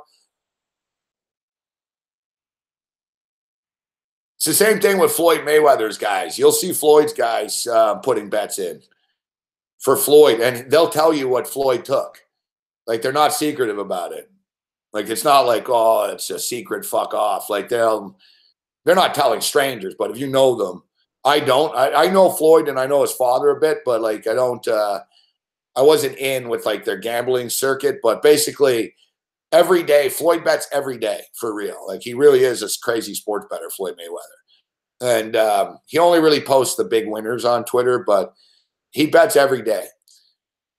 Yeah, he doesn't boast about every bet because he doesn't want people to see that he's only betting 5,000 and 10,000 and 25,000 and stuff. For him, that's a lot of money, but you know, for him, he'll only show off with the big bet. But he bets every day, like 5,000 a game, 20,000. If he likes it, 100K, whatever. So he's like a pro sports bettor. Like Floyd is a pro sports bettor. Like I swear to God, like if like Floyd was at a basketball game tonight, a Laker game, they showed him. Like if we brought Floyd on right now and we asked him, who do you like in the NBA tomorrow? Like you ask any boxer that right now, what? I don't know who's playing in the NBA tomorrow. Like Floyd would tell you, like, well, the Bucks are getting sick. So, you know, and he'll go, I just spoke to fucking this kid and like he knows, like Floyd bets every fucking day on sports. All right. And if he's not there in Vegas, his boys are going and playing the tickets for him and shit. So like he plays every fucking day. And it's funny, people told me, it was T-Bone was telling me, they're like, you know, his boxing picks are actually kind of bad. It's funny. Because Floyd will bet on boxing and there's a pattern. Like he always bets on the black guy. It's fucking hilarious. Like Floyd bets on the brother. Like everyone in the casino knew all the time. They were, because people like, you'd see Floyd guys come in. And it's like, I wonder who Floyd's betting on the fight. And it's like, man, he's betting on the brother. And who do you think he's betting on? So it was fucking hilarious. So it's like everyone would kid about it too. And every once in a while, like one of Floyd's guys was going, no, man, he's betting on a Mexican guy. He's on Team Mexico. Like they never say the name. It would be like Black Power, Team Mexico, like Puerto Rico. They never say the name. They're like, hey, who you guys betting? They just look back and say, Puerto Rico. Fucking, you know, everything was just generalized. Fucking Black Power, man. They're fucking betting on the brother. Fucking Mexico, you know.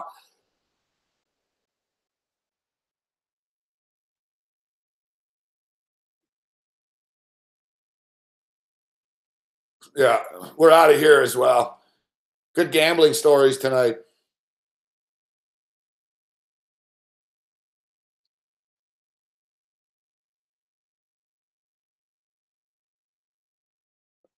You know, like Floyd will have like 500, maybe $1 million or $2 million on the Super Bowl if he likes it.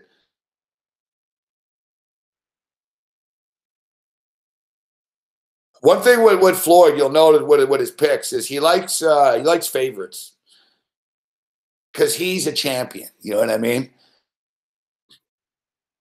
Like Floyd, when he bets on sports, you'll notice Mayweather, he'll bet on the Warriors, he'll bet on football, he'll bet on the Patriots. I'm not saying he's taking the Patriots in this game, but when Floyd bets big money on sporting events, you'll notice the pattern. He's always on the favorite, the champion. You know, because Floyd will relate to a Tom Brady, you know, more than Nick Foles. You know what I mean? He'll think, no, Brady will get it done, man. And, you know, he might bet the money line or something, you know? Thanks, Dean Stevenson. Give us a thumbs up if you can, guys, if you haven't already. And more importantly, in giving me a thumbs up is supporting Sportsbook Review. Great people, great website, free content every night for you guys.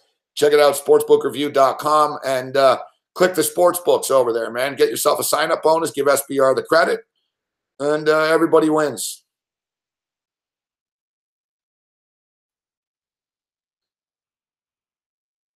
No, well, you sit on the internet and troll me. We've actually lived a life. And probably have done more in fucking 1 week of my life than you'll ever do in your sad, pathetic one. But other than that, have a nice night, fuckface. And we appreciate everybody tuning in, even the stupid, retarded loser trolls. Hey, they give us bigger numbers. That's all I care about. We'll see you guys. We'll see you tomorrow. Other than that, you're on your own. May the winners be yours. Later.